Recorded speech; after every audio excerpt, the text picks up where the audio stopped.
Matagal niyong hinintay at ngayon, narito na siya. Ang nag-iisang Miss Amy ay magdadala ng aswang love story na puno ng kilig, hiwaga at matitinding revelasyon.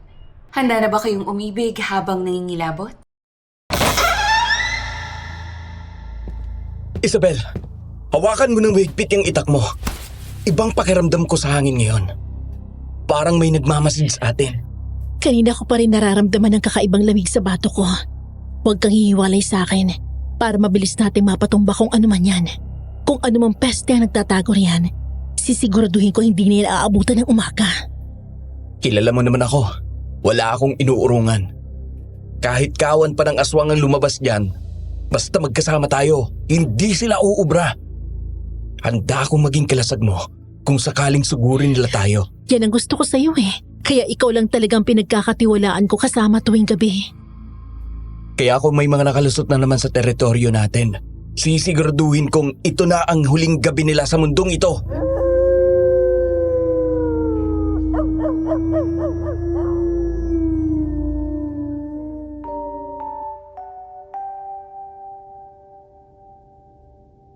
Paano kung meron kang misyon na ipagtanggol ang mga tao sa paligid mo?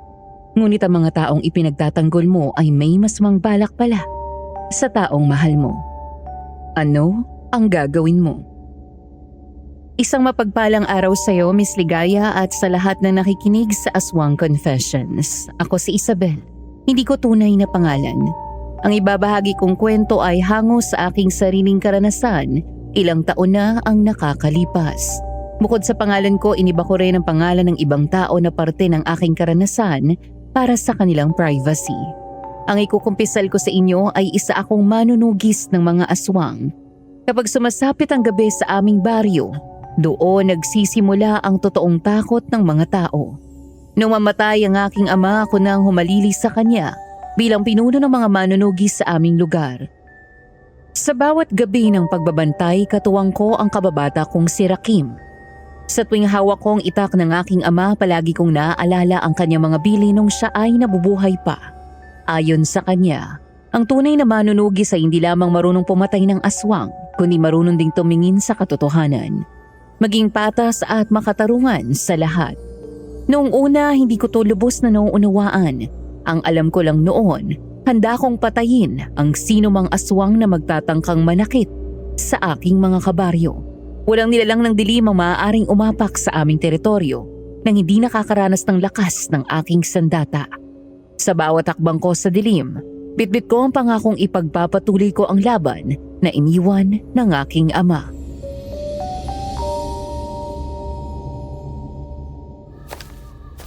Kawawa naman si Aling Doray. Namatayan siya ng alagang aso at ng mga inahing baboy kagabi. Wakwak ang mga tiyan, nawawala mga laman loob. Imposibleng tao may gawa nun, Rakim. Aswang yon. Ang lakas din ng loob pumasok dito ng mga aswang na yon. Kahit alam nilang may mga manunugis na nagbabantay. Sa bagay, mapapatay din naman natin sila. Pero, paano kung biglang may aswang na lumuhod at magmakaawa sa harap mo na huwag mo siyang patayin? Pagbibigyan mo ba? Gagawin ko lang ang tungkulin ko bilang manunugis.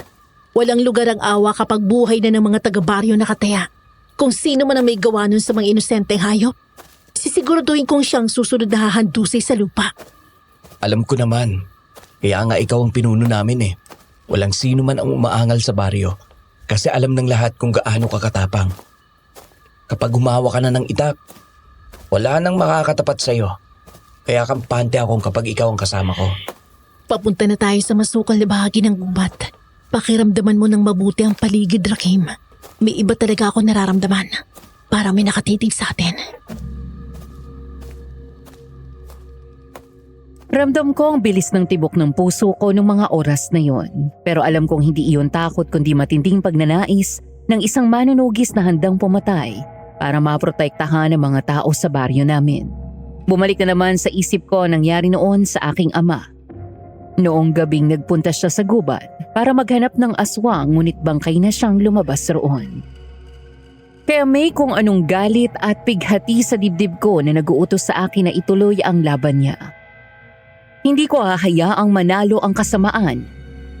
Sa bawat hakbang namin ni Rakim papasok sa masukal na gubat, handa ang mga kamay namin na madungisan ng dugo.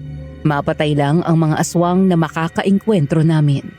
Maya-maya, may narinig kami parang bumagsak sa di kalayuan.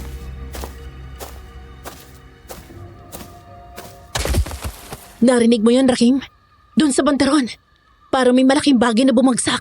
Oo, narinig ko. Tara, tingnan natin. Sa likod ka lang. Akong mauuna. Ihanda mo yung baril mo. Baka bigla na lang sumugod kung ano man yan. Huwag kang mag-alala. Kargado to ng pilak na bala. Kapag aswang yan, babarilin ko agad sa ulo. Dahan-dahan. Huwag kang padalos-dalos. Teka, natatanaw ko na, Rakim. May nakahandusi sa lupa. Teka, tao yan ah. May mga sugat siya sa buong katawan. Diyos ko, si Mang Tino ito ah. Yung matandang laging tumatambay sa kapilya tuwing hapon. Anong ginagawa niya rito sa gubat? Patay na siya, Isabel. Tingnan mo yung dibdib niya. Pwersahang binuksan. Parang pinunit ng malalaking kamay. Wala na siyang puso. Pati mga lamang loob niya, wala na rin. Malalalim at matatalas na kukong gumawa nito. Sariwa pa yung dugo oh. Mainit pang katawan niya. Nandito lang sa paligid ang gumawa nito. Hindi pa yun nakakalayo. Walang niyang aswang yun. Talagang hinahamon tayo ng halimaw na yon ha. Tumingin-tingin ka sa paligid. Siguradong nandito lang yon. Humanda sa akin ang aswang na yan. Kapag nakita ko yan, pupugutan ko talaga ng ulo.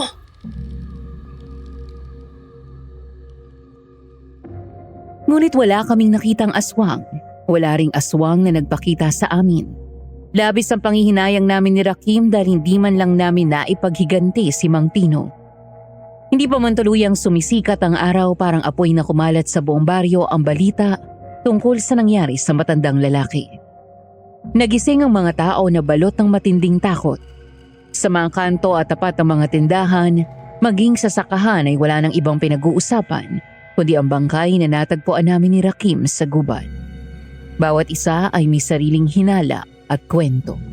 Ang kapayapaang matagal naming binantayan ay tila biglang naglaho.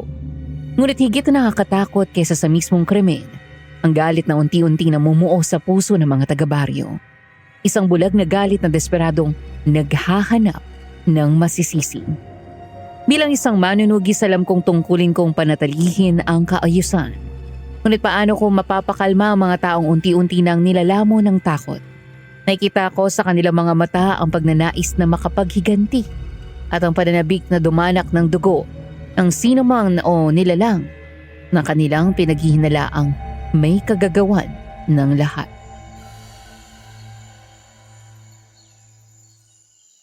Sinasabi ko sa inyo, walang ibang gagawa nito kundi ang mag-inang Ibarra at Marites. Nung mawala ang anak ko, ganyan na ganyan din ang hinala ko. Ngayon si Tino naman, ano, magbubulag-bulagan pa rin ba kayo? Hihintayin pa ba ninyo na may sumunod pang mamatay? Aling Pedra, huminahon po muna kayo. Huwag po muna tayo magbintang ng walang ebidensya. Ebidensya? Isabel, anak ka ng dating pinuno ng mga manunugis. Pero bakit parang pinoprotektahan na pang mga halimaw na yon? Eh sino pa bang gagawa nito kundi ang mag-inang yon? May punto si Aling Pedra, Isabel. Hindi natin pwedeng baliwalain ang hinala ng mga tao. Kung kailangang sugurin natin ngayon ang kubo nila na Ibaro, kasama ang ibang mga manunugis, para mag-imbestiga gagawin natin. Handang tumulong ang pamahalaan ng baryo para protektahan kayo mga kasama. Tama si Rakim. Hindi natin pwedeng hayaang magpatuloy ang takot na ito. Kung may salot sa baryo natin, kailangan natin tong alisin agad bago pa may sumunod na mga biktima. Tama si Pedra.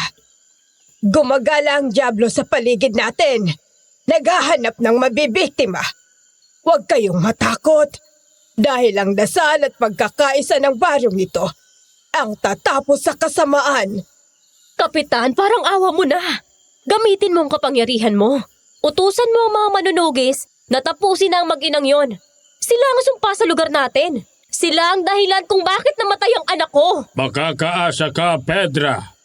Bilang pinuno ninyo, hindi ko hahayaang masira ang baryo natin. Kung ang paglipol sa pinaghihinala ang aswang ang paraan para bumalik ang kapayapaan at katahimikan dito, gagawin natin yan. Kapitan, ako ang bagong pinuno ng mga manunugis dito. Trabaho kong pumatay ng totoong aswang, hindi pumatay ng tao dahil lang sa hinala at chismis. Wala kayong pruweba na aswang sina Ibarra at Aling Marites. Kaya wala tayong karapatang husgahan sila. Isabel, tungkulin din natin na pakinggan ang hinaing ng mga tao. Kung ayaw mong kumilos, ako mangunguna sa mga kasama natin. Hindi natin pwedeng hintayin na bukas ay may mamatay na naman dahil lang sa pag-aalinlangan mo. Sa nangyari kay Mang Tino, ang sinisisi ng mga taga-baryo ay ang mag-inang Ibarra at Aling Marites. Lalo na ang aming kapitbahay na si Aling Pedra na namatayan ng anak. Tulad ng sinapit ni Mang Tino, pinaniniwalaan niyang pinatay rin ng aswang ang kanyang anak. Dahil dito ang mag-inang Ibarra at Aling Marites na nakatira sa pinakaliblib na bahagi ng gubat ay ang kanyang pinaghihinalaang may kagagawan ng krimen. Naniniwala si Aling Pedra na may lahing aswang ang pamilya ni na Ibarra. Kaya ganoon na lamang katindi ang kanyang galit sa mag-ina. Samantala napapansin ko kung paano maglaro ang mga nakatataas sa aming baryo. Nariyan si Kapitan Nestor na kunwari nag-aalala sa kaligtasan ng lahat. Ngunit alam kong may iba siyang motibo sa bawat salitang binibitawan niya. Nariyan din si Hermana Susan, ang babaeng tinitingala ng buong baryo dahil sa kanyang kabanalan. Ang bawat paghawak niya sa rosaryo at ang bawat salita ng Diyos na lumalabas sa kanyang bibig ay tila isang makapangyarihang hipnotismo na nagpapasunod sa mga taga-baryo. Noong araw na yon, inanyayahan ni Hermana Susan ang mga taga-baryo sa kapilya upang ipagdasal ang kaluluwa ni Mang Tino at ang kaligtasan ng aming baryo. Ngunit habang nasa loob kami ng kapilya, may naaamoy akong hindi ka nais-nais. Isang malansa at nabubulok na amoy. Sinubukan kong hanapin kung saan ito nanggagaling, ngunit wala akong makita kaya binaliwala ko na lamang iyon. Matapos ang pagdarasal, nagsalita si Hermana Susan at tahimik na nakinig ang lahat.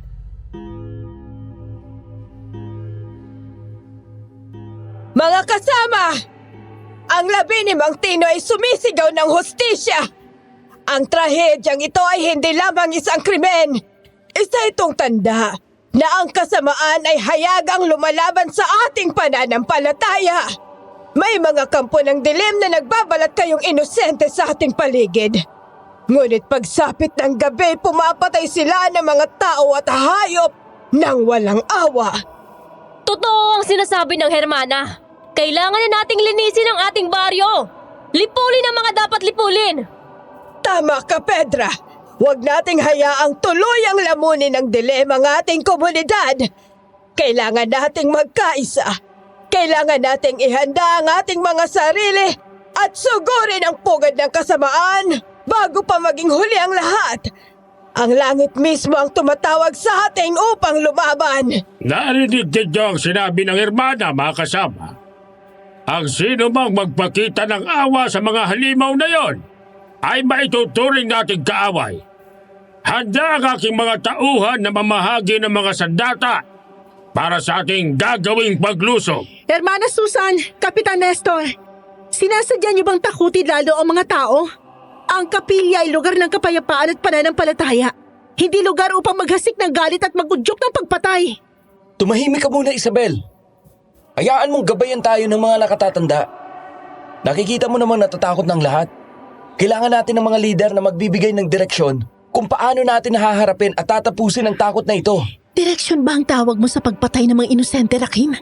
Anong nangyayari sa'yo? Bakit nagpapadala ka na rin sa mga salitang ginagamit ang takot ng mga tao upang palakasin ang kanilang sariling kapangyarihan? Pwede ba, Isabel? Huwag mo nang ipagtanggol sina Ibarra at Aling Marites. Matagal nang kumakalat ang usap-usapan tungkol sa kanilang pamilya. Alam mo naman yun, di ba? Sinasabi ng marami na may lahi silang aswang. Ikaw ang pinuno ng mga manunugis, Isabel. Ikaw dapat ang nangunguna sa pagprotekta sa baryo laban sa mga aswang na yon. Ngunit yun ikaw pang humahadlang sa amin. Pinagtataksilan mo na ba ang baryong ito? Naway patawarin ka ng Diyos, Isabel, sa patuloy mong pagtatanggol sa maginang yon. Para mo na rin kinakampihan ng mga ninalang ng kadiliman.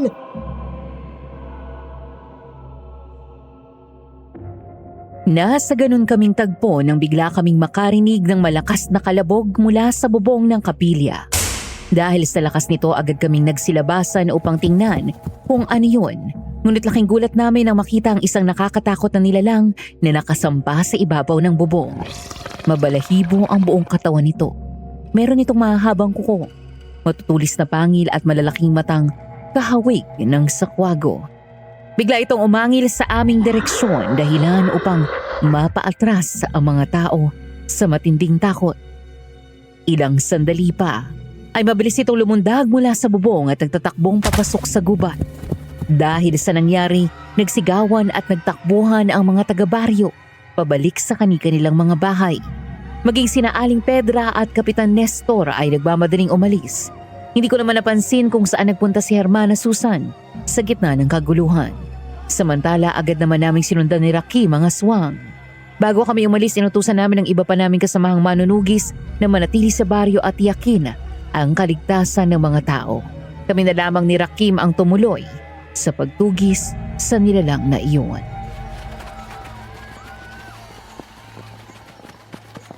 Nasaan ka na, Rakim? Masyado makapal ang hamog sa bahaging to ng gubat. Rakim! Sumagot ka kung naririnig mo ako! Andito lang ako, Isabel. Kasunod mo lang ako. Sige, mag-ingat ka riyan, Rakim. Hawakan mo na mahigpit yung baril mo. Kapag inatake ka ng aswang, barilin mo agad. Huwag mo akong alalahanin. Kaya kong sarili ko. Tingnan mo, numipis na ang hamog kaya nakikita na kita. Teka, ayun. May gumagalaw doon, Isabel. Sigurado akong yun ang aswang. Oo nga. Nakikita ko na siya, Rakim. Napakabilis siyang kumilos. Parang lumilipad sa pagitan ng mga puno. Pero hindi natin siya tatantanan ngayon. Kailangan natin siya mapatay. Sige, Isabel. Ipakita mo sa kanya ang bagsik ng pinuno ng mga manunugis. Huwag kang magpapakita ng awa. Tandaan mong ginawa nila kay Mang Tino. Sa anak ni Aling Pedra. At sa mga alagang hayop ng ating mga kababaryo. Alam kong ginagawa ko. Siguraduhin mo lang na hindi ka mapapahamak dyan sa pwesto mo. Teka, bigla na lang nawala ang aswang. Saan siya nagpunta? Puisit! Nawala siya sa paningin natin. Pero alam ko na sa paligid lang siya. Hoy! Aswang! Alam ko nagtatago ka lang sa likod ng mga malalaking puno. Hindi ka makakatakas sa amin. Matatapos na maliligayang araw mo! Maghiwalay tayo. Doon ako sa bandaron maghahanap. Ikaw naman, hanapin mo siya rito sa gitna para mas madali natin siyang mahuli. Sige, mag-ingat ka.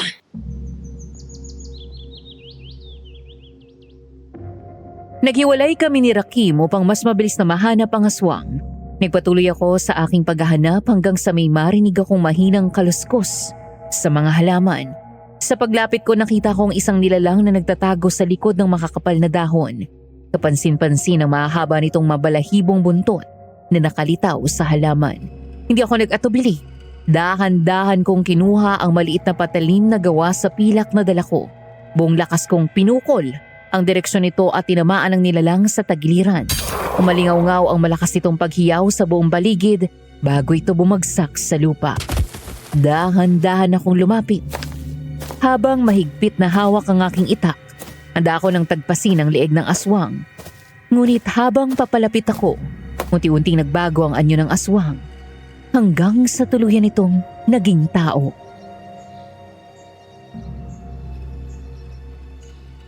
Huwag kang magkakamaling gumalaw. Hawak kong itak na pumatay sa mga kauri mo. Nagkawa mo pang magpakita sa baryo kahit umaga, ha? Ibig sabihin, kaya mong lumabas kahit tirik ang araw. Pasensyahan tayo. Pero hindi ko hahayaang makapambiktima ka pa. Oh, Isabel, pakiusap. Maniwala ka. Hindi akong kalaban. Teka, Ibaro? Ikaw? Ikaw ang aswang? Hindi maaari ito. Ako nga ito, Isabel. Pasensya na. Kung nakita mo ako sa tunay kong anyo, hindi ko ginustong maging ganito. Hindi ako masamang aswang. Hindi. Huwag mo sabihin, ikaw ang aswang na pumatay sa mga alagang hayop ng mga taga-baryo? Sa anak ni Aling Pedra at kay Mang Tino? Ikaw bang may kagagawa ng lahat ng yon? Hindi, Isabel. Hindi ako pumatay sa kanila. Hindi ko rin ginustong maging aswang. Minana ko lamang ang sumpang ito. Sumusumpa ako sa Diyos. Wala akong pinatay ni isang tao sa baryo. Ang dahilan kung bakit ako nagtungo sa baryo ay upang sirain ang kapilya Dahil doon nagtatago ang tunay na halimaw. Anong ibig mong sabihin? May isa pang aswang sa baryo. Isang tunay na halimaw na ginagamit ang takot ng mga tao upang pagtakpan ng sarili niyang mga krimen. Oo, aswang ako. Pero hindi ako pumapatay o kumakain ng tao. Hindi ako ang kalaban niyo. Sinasabi ko na nga ba? Ibaro! Ikaw palang hayop ka ang aswang na nanggugulo rito. Isabel, lumayo ka na yan sa salot na yan. Ako nang tatapos sa walang iya na yan. Lakim! Sandali! Huwag mong iputok ang baril mo! Ibaba mo yan! Kailangan muna natin pakinggan ang sinasabi niya. Pakiramdam ko, may ibang katotohanan sa likod ng lahat ng nangyayari rito sa baryo. Nakatayo ako sa pagitan ng dalawang lalaki. Si Rakim na dahil sa matinding galit at selos ay handang pumatay nang walang pag-aalinlangan, at si Ibaro na dugoang nakahandusay sa lupa habang pilit na nilalabanan ng mabangis na halimaw na nagkukubli sa kanyang kalooban. Ang kanyang mga mata ay nanilisik na tila anumang sandali ay maaari siyang mawalan ng kontrol. Sa unang pagkakataon sa buong buhay ko bilang manunugis, nakaramdam ako ng matinding pagdududa. Tumimo sa aking isipan ng mga salita ni Ibaro. Lalo na maalala ko ang huling sinabi ni tatay na maging patas at laging hanapin ang katotohanan, gaano man ito kahirap tanggapin. Paano kung ang taong matagal nang pinaghihinalaan ng buong baryo ay hindi pala ang tunay na kalaban?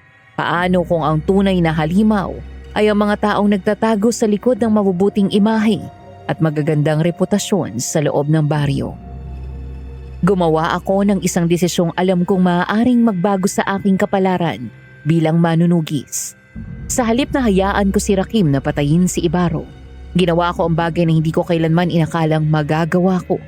Sa isang malakas na suntok sa mukha, nagawa kong patulugin si Rakim. Sa mga sandaling iyon, naramdaman kong mas matimbang ang aking damdamin kaysa sa tungkuling pumatay ng aswang. Palihim kong dinala si Ibaro sa isang lumang kubo sa gitna ng gubat. Isang lugar na ako lamang ang nakakaalam. Madalas akong magtago roon nung bata pa ako tuwing pinagagalitan ako ni tatay.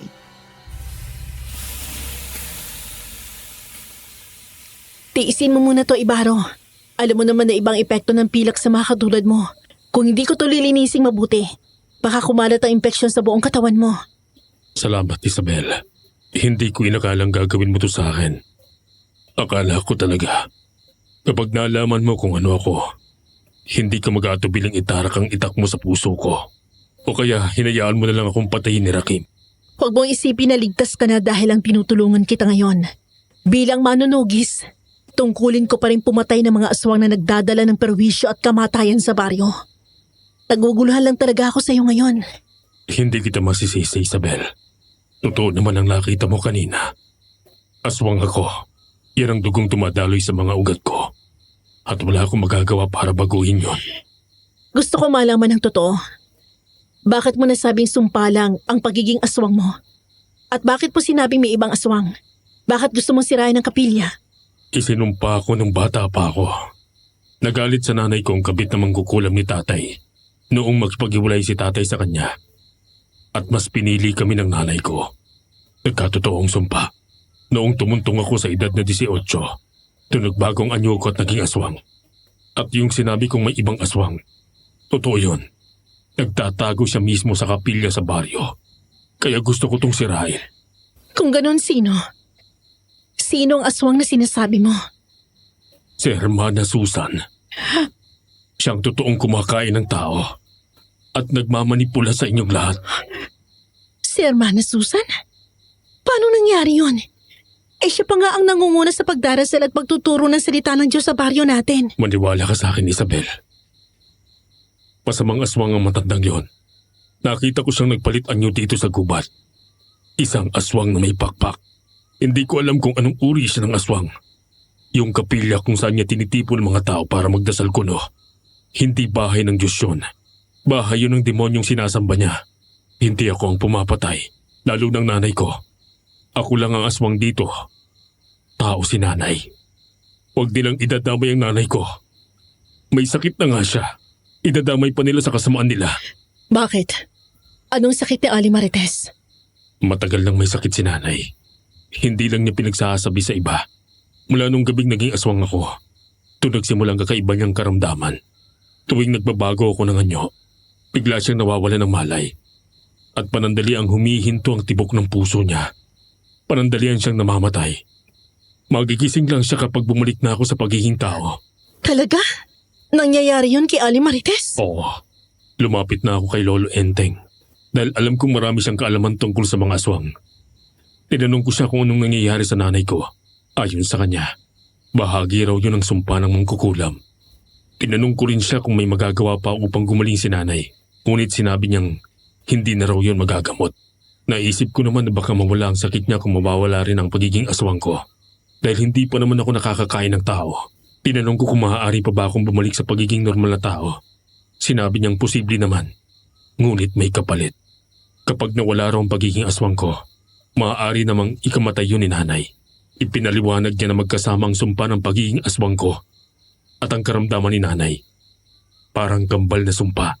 Kapag nawala ang isa, mawawala rin ang isa. Kaya kahit masakit para sa akin, mas pinili kong manatiling aswang kaysa mawala ang pinakamamahal kong babae sa buhay ko.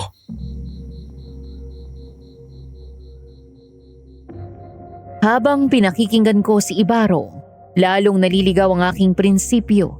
Ang imahe ng isang mabangis at walang awang halimaw na laging ikinukwento ng mga matatanda ay biglang nawasak sa aking harapan.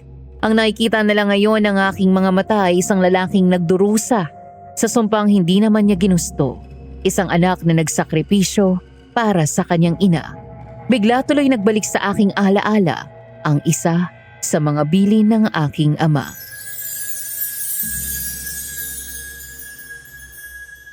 Anak, palagi mong tatandaan na hindi lahat ng may pangil ay masama at hindi lahat ng may mabuting mukha ay ligtas kasama. Ano pong ibig niyong sabihin, Tay? Ayan na naman kayo sa matatalinghaga niyong salita eh. Pasensya na, anak. Ganito talaga ako magsalita. Ang ibig ko lang sabihin, huwag kang titingin sa panlabas na anyo. Ang lobo, maaaring magbalat kayo bilang tupa para makuha ang tiwala mo. At ang mga hayop sa gubat na kinatatakutan natin dahil sa kanilang mga pangil, minsan lumalaban lang sila para protektahan ang mga mahal nila sa buhay. Lagi mong tatandaan na ang tunay na halimaw ay hindi yung may kakaibang anyo o may taglay na sumpa. Ang tunay na halimaw ay yung may kakayahang pumatay ng konsensya para lang sa sariling interes. Paano kung mapahamak ako, Tay? Paano kung magkamali ako ng taong pagkakatiwalaan? Nandito ako. Hanggat buhay ang tatay, gagabayan kita. Pero darating ang araw na ikaw lang ang gagawa ng pasya. Kaya ngayon pa lang, sanayin mo na ang puso mong tumingin ng mas malalim pa sa nakikita ng iyong mga mata. May kinalaman ba to sa sinabi sa akin ni Ibaro, Tay? Kasi unti-unti ko nang naiintindihan ang ibig niyong sabihin. Noong una, binaliwala ko lamang ang payo ng aking ama dahil inakala kong bunga lamang iyon ng kanyang katandaan. Ngunit habang nakatitig ako kay Ibaro, unti-unti kong nauunawaan ang malalim na kahulugan ng kanyang bilin. Nasa ganoon kaming tagpo nang may marinig kaming mga yabag sa labas ng kubo. May taong naglalakad sa paligid.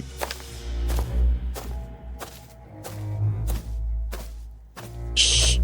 May tao. Huwag kang gagawa ng anumang ingay o kilos na maaaring makakuha ng atensyon ng kung sino man yan nasa labas. Naamoy ko siya.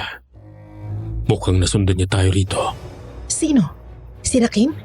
Imposible. Nawalan siya ng malay nang suntukin ko siya sa mukha niya kanina. Wala nang ibang dapat na nakakaalam sa lugar na to. Patalas ang pangamoy at pandinig ng mga tulad ko, Isabel. Kaya hindi ako maaaring magkamali. Siya ang nasa labas.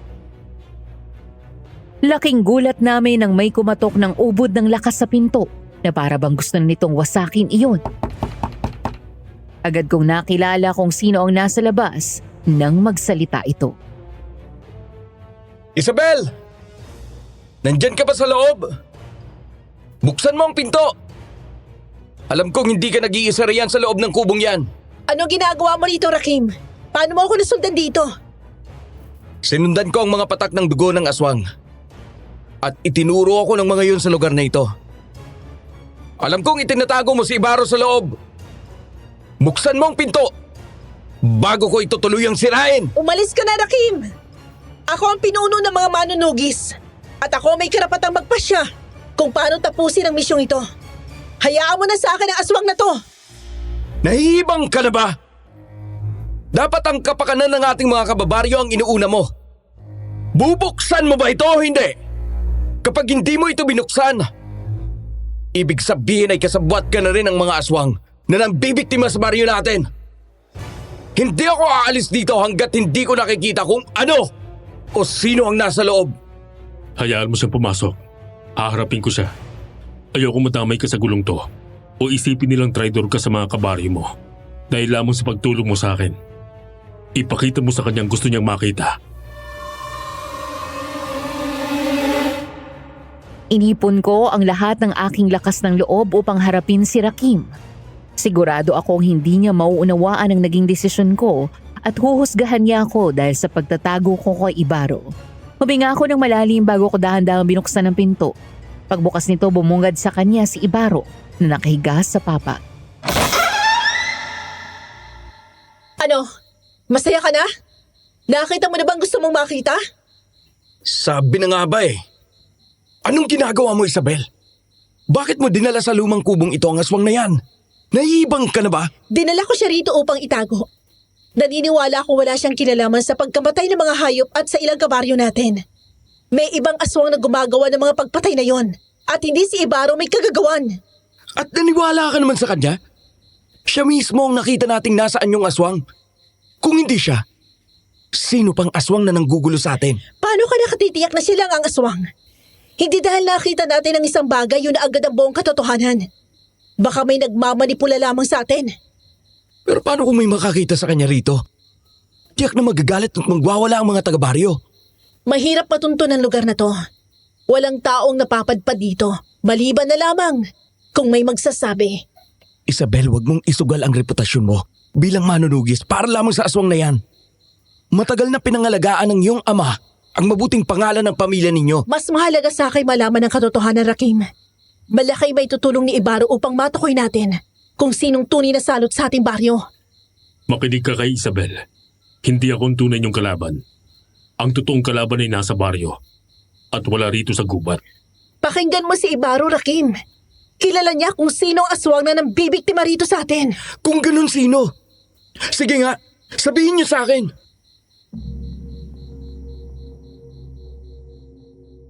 Ikinuwento ni Ibaro kay Rakim ang sinabi niya sa akin. Tulad ko, napailing din si Rakim at hindi makapaniwala sa kanyang narinig.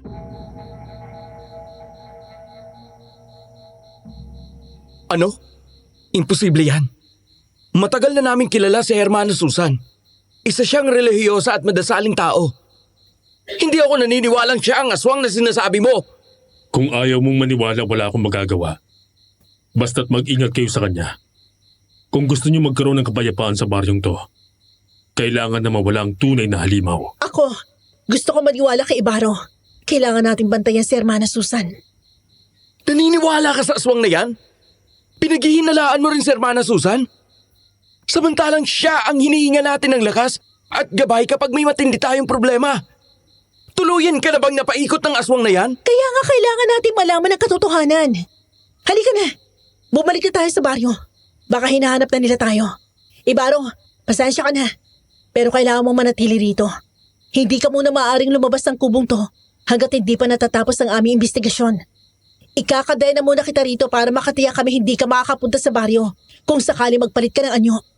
Mamaya, dadalang kita ng makakain mo. Huwag ka mag-alala. Akong bahala kay Ali Marites. Babantayan ko siya para sa'yo.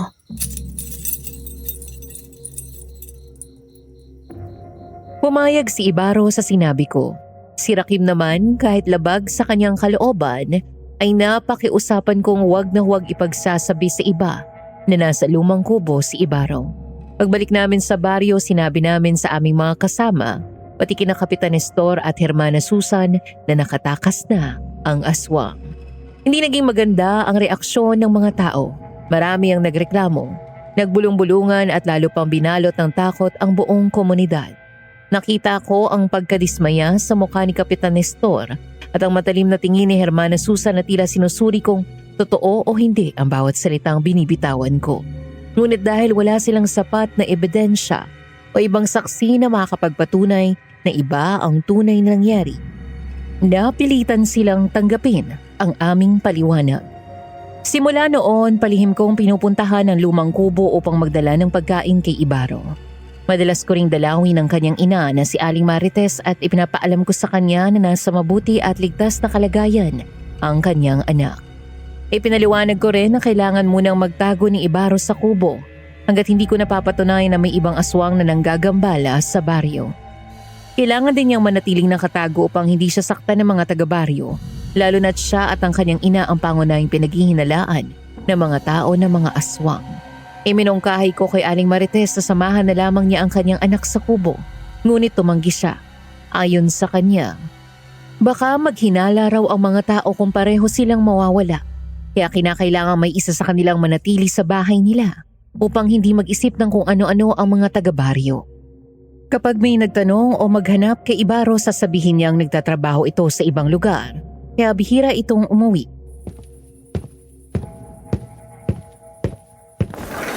Kumusta na ang pakiramdam mo ngayon, Ibarro? Nagdala ako ng sariwang prutas at ilang dahon na ayon kay tatay noon. Pabisang panghilom ng malalim na sugat na dulot ng patalim na may pilak. Mas maayos na kaysa nung unang araw, Isabel. Salamat sa mga dinala mo. Kung hindi dahil sa pag-aalaga mo, baka tuluyan ang nabulok ang tagiliran ko. Dahil sa sugat na dulot ng patalim mong gawa sa pilak. Mabuti naman kung ganon. Alam mo, sa tuwing pumupunta ako rito, palagi kong tinatanong sa sarili ko kung tama ba ang ginagawa ko. Para ako nagiging traidor sa mga kasama ko sa baryo na umaasa sa akin proteksyon. Pasensya ka na. Kung nagiging pabigat ako sa buhay mo, Isabel. Ang isang taong itinuring na halimaw ng lahat ay wala nang maidudulot kundi takot at gulo. Ang tanging pangarap ko lang naman ay mamuhay ng tahimik. Magtanim sa bukid na walang nanguhusga sa akin at alagaan ng nanay ko.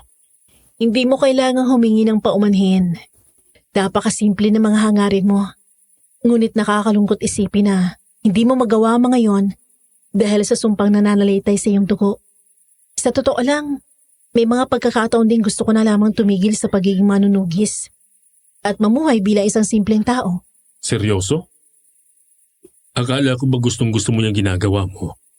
Ikaw ang pinakamatapang na babaeng nakilala ko, Isabel. Bilib kaya sa'yo ang lahat kasi sobrang tatag mo. Para bang wala kang inuurong problema. Minsan napapagod din ako, Ibarro. Sobrang bigat ng responsibilidad na iniwan sa akin ni tatay. Alam mo ba, gabi-gabi ako natatakot na baka isang araw magkamali ako. Tapos mapahamak ang mga taga-baryo dahil sa pagkakamali na yon. Pero alam mo, sa lahat, ikaw lang ang unang nakaintindi sa bigat ng pinagdadaanan ko. Hindi ka nag-iisa, Isabel. Pareho lang naman tayong pinaglalaroan ng tadhana eh. Itong tiwala natin sa isa't isa ngayon. Matagal ko na itong hinahanap. Yung may isang tao lang sana na makakakita kung sino talaga ako. Hindi bilang tagapagtanggol ng baryo, kundi bilang isang ordinaryong tao lang. Ewan ko ba kung anong nararamdaman kong to. Pero sa tuwing kasama kita rito sa kubo, parang nakakalimutan ko na mayroon akong sumpa. Kapag kausap kita, pakiramdam ko, nagiging normal na tao lang din ako.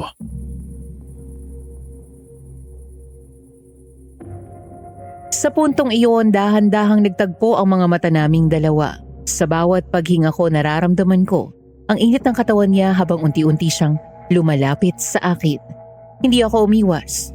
Wala rin sa isip ko na hawakan ng itak na nakasukbit sa aking bewang. Parang may kung anong lakas na humihila sa aming dalawa.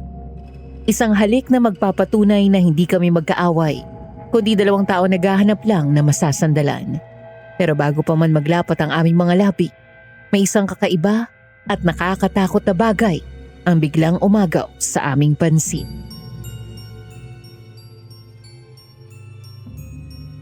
Ibarro, tumingin ka sa likod mo, doon sa dingding na sawali. May iba ako nakikita sa anino mo. Ano yun? Bakit bigla ka napaatras? Bakit ganyan ang tingin mo sa akin? May nagawa ba akong mali? Yung anino mo, Ibaro. Tingnan mo yung anino mo. Tao ka sa harap ko pero yung anino nakaguhit sa likod mo, hindi sa tao yan. Hindi. Hindi pwede to. Paano nagkakaganyan yan? Pinipilit ko namang kontrolin ang sarili ko ngayon Ang anino mo, unti-unting humahaba ang mga kamay. Lumalaki yung katawan tapos may sungay sa ulo mo. Ang sumpa. Isabel, lumayo ka sa akin ngayon din. May kung ano sa loob ko na hindi ko na mapigilan. Parang unti-unti nang nawawala sa kontrol ko yung halimaw sa loob ko. Labanan mo yan, Ibaro. Pilitin mo. Isipin mo yung mga sinabi mo sa akin tungkol sa nanay mo at sa mga pangarap mo. Huwag ka magpapadala sa sumpang yan. Hindi ko na kaya, Isabel. Yung amoy ng dugo, yung gutom sa loob ko mas lalong lumalakas. Umalis ka na rito bago pa kita masaktan. Huwag kang mag-alala. Matibay ang kadenang ginamit ko sa'yo. Hindi ka basta makakawala dyan. Kahit magpalit ka pa ng anyo. Umalis ka na, Isabel. Ayokong makita mo ako sa anyong halimaw. Pakiusap, lumabas ka muna ng kubo!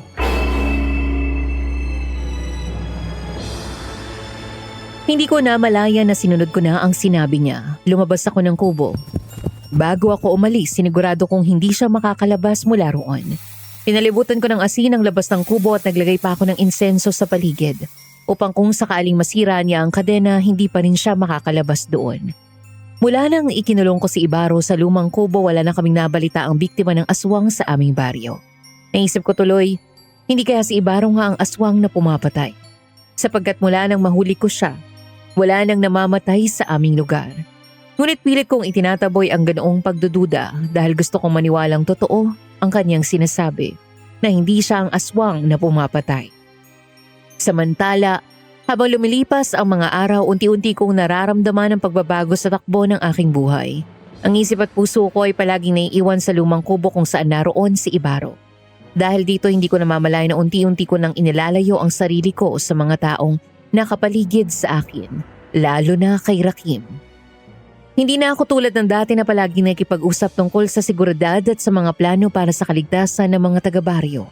Mas pinipili ko na ang mag-isa, ang umiwas sa mga tao at magbilang ng oras hanggang sa sumapit ang gabi para muli ako makapuslit patungo sa gubat. Ang hindi ko alam, ang bawat pag-iwas ko at ang madalas kong pagkawala tuwing gabi ay unti-unti nang nagtatanim ng matinding hinala sa puso ni Rakim.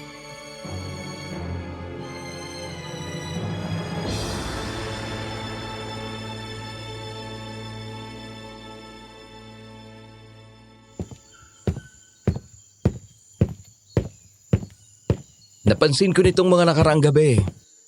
Parang palagi kang nagmamadaling umuwi pagkatapos ng pagronda natin. May problema ba, Isabel? Napapagod lang siguro ako nitong mga nakaraang araw. Kaya gusto ko agad magpahinga kapag natapos ang tungkulin ko. Pero kahit sa umaga, hindi na rin kita masyado nakikita. Dati palagi tayong magkasama. Ngayon, halos hindi mo na ako kausapin. Marami lang talaga ako iniisip ngayon. Alam mo naman na malaki ang inaasahan ng mga taga-baryo sa akin simula na mawala si tatay. Huwag mo na lang ito bigyan ng kahulugan. Paanong hindi ko bibigyan ng kahulugan? Noong isang gabi, sinubukan kong dumaan sa inyo para maghatid ng mga prutas at gulay. Pero wala ka ron.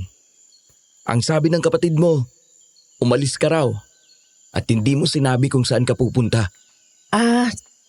Nag-ikot lang ako malapit sa sapa.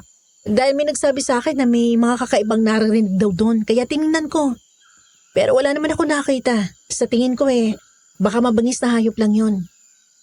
Sa gabi, Isabel, alam kong mag-isa kang nagpupunta sa gubat. Bakit hindi mo na lang ako sabihan para masamahan kita? Magkasama tayo sa tungkuling ito, di ba?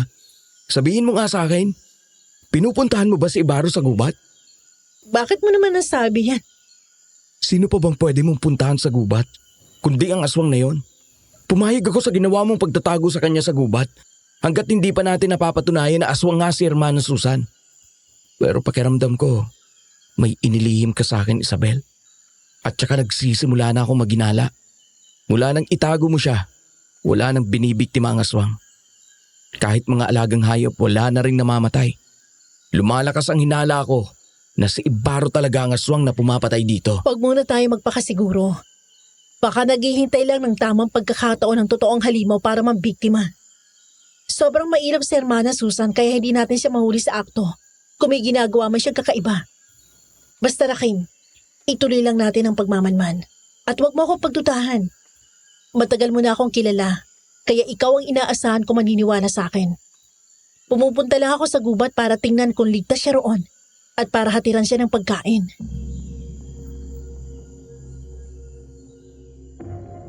Samantala, hindi lang si Rakim ang nakapansin sa unti-unting pagbabago ng aking ugali. Pati ang isa ko pang kaibigan na si Sarah, na itinuturing ko ng parang kapatid ay napansin din ang mga kakaiba kong ikinikilos nitong mga nakaraang araw.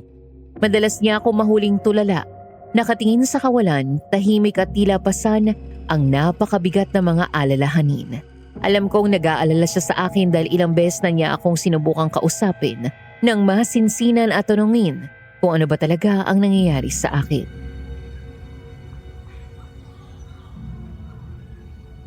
Uy, Isabel. Kanina pa kita tinatawag. Pero parang lumilipad na naman ang isip mo kung saan. Pasensya ka na, Sarah. May dumaan lang na ideya sa isip ko kaya hindi kita agad narinig. Ay nako, ilang araw ka ng ganyan. Tahimik ka, laging malalim ang iniisip. At parang may mabigat na nakadagan sa kalooban mo. Alam mo, bilang kaibigan mo, nag-aalala na talaga ako sa iyo eh. Ayos lang ako. Kilala kita, Isabel. Sabay tayong lumaki. Kapag pagod ka, nagiging masungit ka. Pero hindi ka nagiging ganito katahimik. May nangyari ba nung araw na sinundan ninyo ni Rakim ang aswang sa gubat? Wala naman. Nakatakas ang aswang dahil sa kapalang hamog sa gubat. Bakit mo naman naitanong yan, Sarah? Dahil simula nung gabing yun, palagi ka na nagpupunta sa gubat kapag malalim ng gabi o madaling araw. Anong ginagawa mo dun sa ganung oras? Alam ko, nagronda kayo ng mga kasama mong manunugis. Pero hindi naman kayo nagronda 7 beses sa isang linggo. Lalo na ngayon na wala ng aswang na nambibiktima. Sarah, pakiusap. Huwag mo na muna akong tanungin tungkol dyan. May mga bagay lang talaga na kailangan kong solusyon ng mag-isa. Para na rin sa ikabubuti nating lahat sa baryo.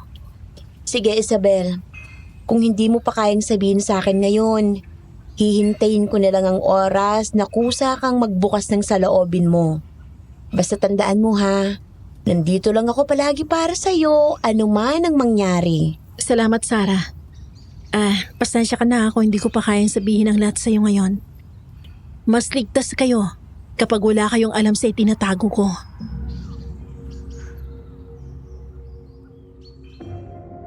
Masakit para sa akin na hindi ko masabi sa matalik kong kaibigan ang tungkol sa pagtatago ko kay Ibaro. Wala dapat ibang makaalam nito, bukod kay Rakim. Kahit kaibigan ko pa si Sarah, dapat na maging sikreto muna ang lahat. Kailangan ko protektahan si Ibaro, anuman ang mangyari. Isang gabi, habang papunta ako sa gubat upang magdala ng pagkain kay Ibaro, may narinig akong pamilyar na boses na tumawag sa akin.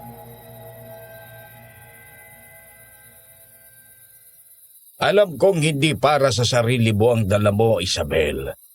Ganyan din ang madalas gawin ng tatay mo noong nabubuhay pa siya. Lolo Enteng, ano ginagawa niyo rito? Ang gubat ay may sariling tenga at bataiha. Alam ko na itinatago at pinoprotektahan mo si Ibaro sa lumang kubo.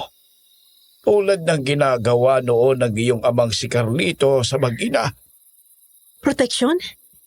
Ibig niyo bang sabihin, may alam si tatay sa pinagdadaanan ni na Ibaro at Aling Marites? Hindi kailanman naniwala ang tatay mo na masama ang mag-inang Ibaro at Marites. Alam ni Carlito na biktima lang ang mag-ina ng isang sumpa. At hindi si Ibaro ang masamang aswang na sinasabi ng iba.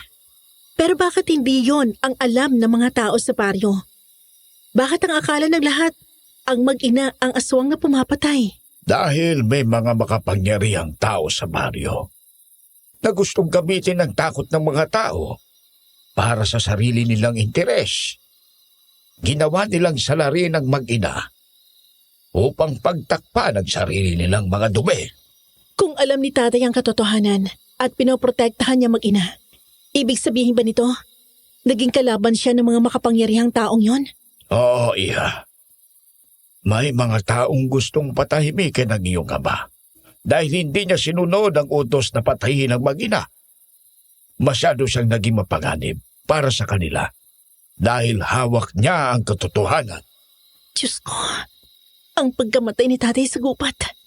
Akala ko aksidente lamang o pag-atake ng aswang. Lolo Enteng, sinasabi niyo bang sadyang pinatay si tatay? Hindi aksidente ang nangyari sa iyong ama, Isabel. Hindi rin siya namatay sa kamay ng aswang. Pinatahimik si Carlito para wala nang hahadlang sa kanilang mga plano sa baryo. Teka, hindi mo ba nakita ang bangkay niya? Hindi po eh. Wala po ako sa baryo nang matagpuan ng bangkay ni tatay. Nasa bayan po ako noon dahil may dinalaw akong kamag-anak. Pagbalik ko rito, abo na lang po ni tatay ang nakita ko. Nakalagay sa isang maliit na banga. Ang sabi po sa akin ni na Kapitan Nestor at Hermana Susan, ipinasunog na raw nila agad ang kanyang bangkay dahil yun daw ang nakasanayang gawin kapag namatay ang pinuno ng mga manunugis. Nasabi ba nila sa iyo ang sanhi ng pagkamatay ng tatay mo? Ang sabi po nila, hindi nila matiyak kung naaksidente o napatay ng aswang si tatay dahil marami raw po itong malalalim na sugat sa katawan. Sinasabi ko na nga ba? May mali. Nakita ko ang bangkay ng tatay mo at nakita ko na may tama ng bala ng baril ng katawan niya. Hindi totoo ang sinabi sa iyo ni Kapitan Nestor at Hermana Susan. Walang ibang nakakita sa bangkay kundi ako. At yung 2 tauhan ni Kapitan Nestor, nang magsidatingan ng mga tao, agad na pinatakpan ni Kapitan Nestor ang bangkay ng tatay mo at dinala na sa pulinarya at agad na ipinasunog.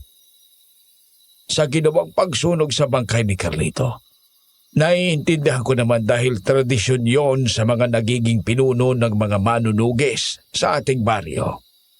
Pero yung hindi nila sa iyo sinabi ang totoong sanhi ng pagkamatay ng itay mo, ay nakapagtataka iyon. Mukhang pinagtatakpan nila ang katotohanan. Kaya ngayon, kailangan mong maging mas maingat, iha, sa mga ginagawa mo. Baka ikaw na ang isunod nila. Kahit magaling na manunugis ang iyong ama, nagawa pa rin nila siyang patahimikin. Hindi malayong gawin din nila yun sa iyo. Ang ginawa nila sa iyong ama.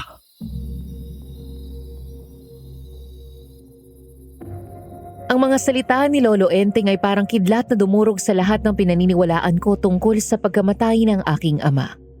Ang akala kong isang trahedya lamang sa gubat ay isa palang planadong pagpaslang upang maitago ang katotohanan. Si Lolo Enteng ang herbolaryo at ang matandang tagapayo ng baryo. Marami siyang alam tungkol sa tunay na kasaysayan ng mga aswang at sa mga lihim ng kalikasan. Habang pilit kong pinoproseso ang galit, sakit at pagkalitong bumabalot sa aking isipan, dahang-dahang may inilabas na mga gamit ang matanda mula sa dala niyang bayong. Iniabot niya sa akin ang isang maliit na bote na naglalaman ng kulay itim na langis at isang supot ng mga tuyong halamang gamot na may kakaibang amoy. Seryoso ang kanyang mukha nang sabihin niyang hindi sapat ang mga karaniwang sandata, maging ang aking itak, para sa digmaang paparating. Ayon sa kanya, may kalaban na hindi kayang sugpuin ng lakas lamang at may mga lihim na matagal nang nakabaon sa baryo na malapit nang mabunyag.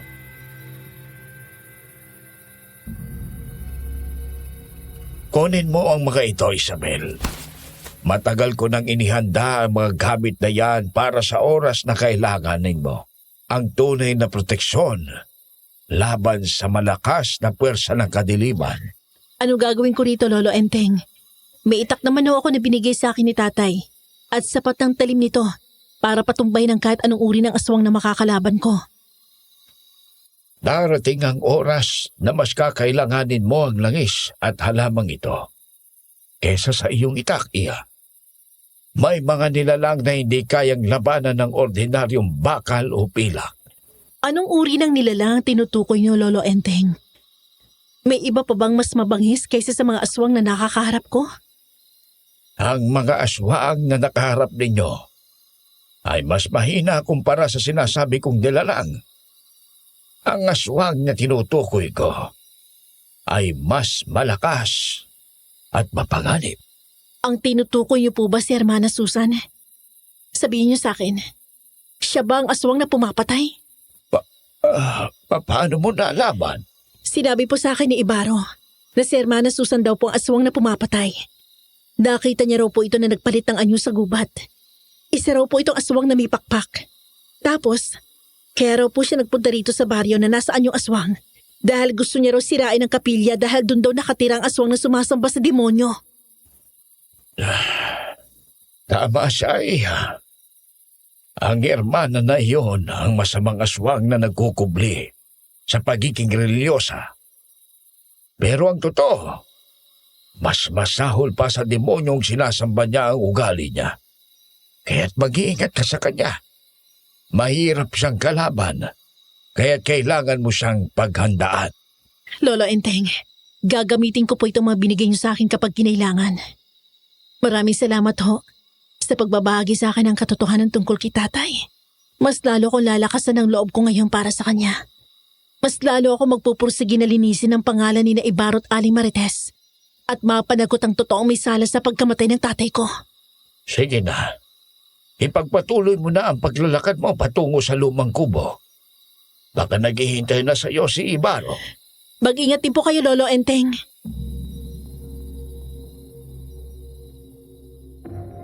Kinabukasan, nagulantang ang buong baryo nang matagpuan ang bangkay ng isang batang babae sa may sakahan. Wakwakang siya nito at nawawala ang mga laman loob. Napag-alaman namin na anak ito ng isa sa aming mga kapitbahay. Muling bumalik ang takot na matagal nang nagahari sa kanilang mga puso, sapagkat malinaw na nagparamdam na naman ang aswang. Dahil sa karumal-dumal na pangyayaring iyon, lalo pang nagliyab ang galit at pangamba ng mga taga-baryo. Muling tinipon ni Hermana Susan ang mga tao sa kapilya at nagsalita laban kina Ibarro at Aling Marites. Sa pamamagitan ng kanyang mga salita at paratang, lalo niyang pinalalim ang takot at galit ng mga tao. Unti-unting naniwala ang mga ito na ang mag-ina ang may kagagawan sa panibagong pagpatay sa baryo. Pagsapit ng gabi, dala ng galit at paghihigante, nagsama-sama ang mga taga-baryo at sinalakay ang bahay ni na Ibarro at Aling Marites. Nangunguna sa paglusob si Aling Pedra na noon ay hindi pa rin nakakabangon sa matinding pagdadalamhati sa kanyang anak. Sunugin! Sunugin ang bahay nila! Sunugin ang bahay ng mga aswang!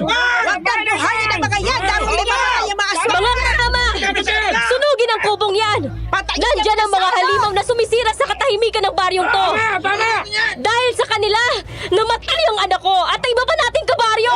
Pakiusap! Huwag ninyong gawin ito! Wala kaming kasalanan sa inyo! Tahimik kaming nabubuhay rito at wala kaming ginagawang masama sa kahit sino! Huwag kayong maniwala sa mga kasinungalingan ng aswang na yan! Mga kasama, sunugin ang mag-ina! Tapusin ang mga salot na yan! Tapusin! Patayin natin ang mga salot na yan!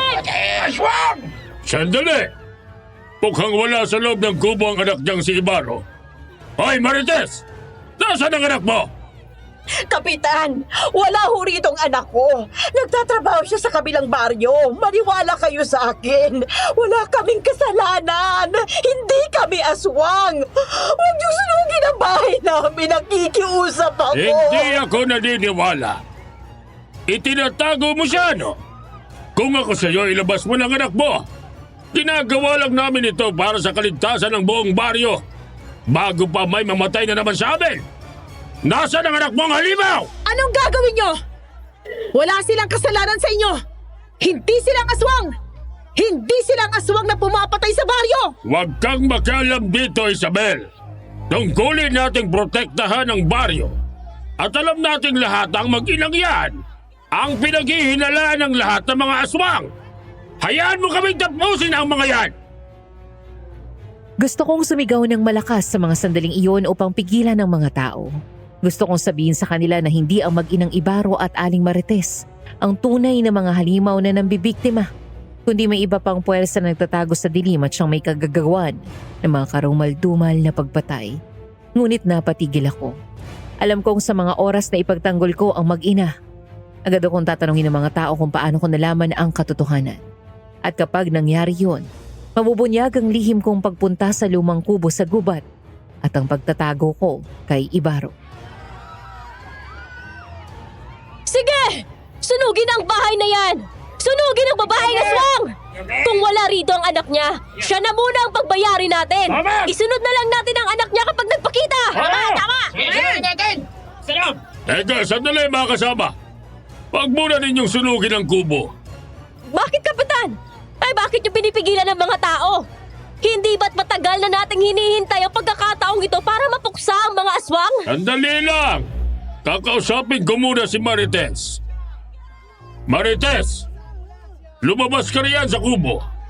At lumapit siya rito ngayon din. Bakit po, Kapitan? Alam mo namang wala na akong magagawa para pigilan ang galit ng mga tao. Pero para hindi mo isipin na wala akong awa, may iaalok ako sa iyo para maisalba mo ang buhay niyong mag-ina. Pirmahan mo ang kasulatang ito. Kasulatan? Ano pong nakasulat dito, Kapitan? Hindi ko maintindihan. Napakarami pong salita at hindi ko naman kayang basahin ang karamihan sa mga nakasulat dyan. Ay nako, mahirap talaga kapag walang pinag-aralan. Pirma lang ang kailangan ko.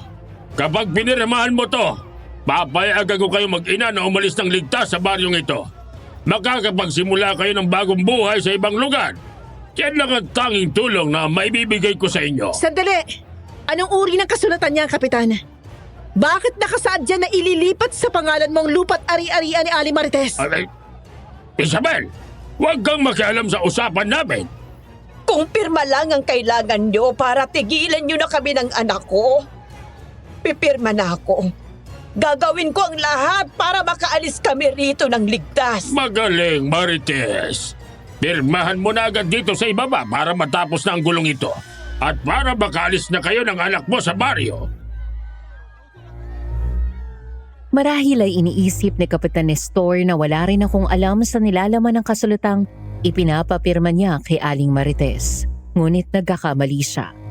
Alam ko na ang kasulutang iyon ay isa lamang malaking panlilin lang. Hindi yun para mailigtas ang mag-ina o mabigyan sila ng pagkakataong makapagsimula ng panibagong buhay. Ang tunay nitong layunin ay maitaboy sina Aling Marites at Ibaro sa baryo at mailipat sa pangalan ni Kapitan Nestor ang malawak nilang lupain. Sa mga sandaling iyon, nagsimulang mabasag ang lahat ng pinaniniwalaan ko tungkol sa mga nangyayari sa aming baryo. Unti-unting nabuo sa isip ko ang isang nakakatakot na posibilidad.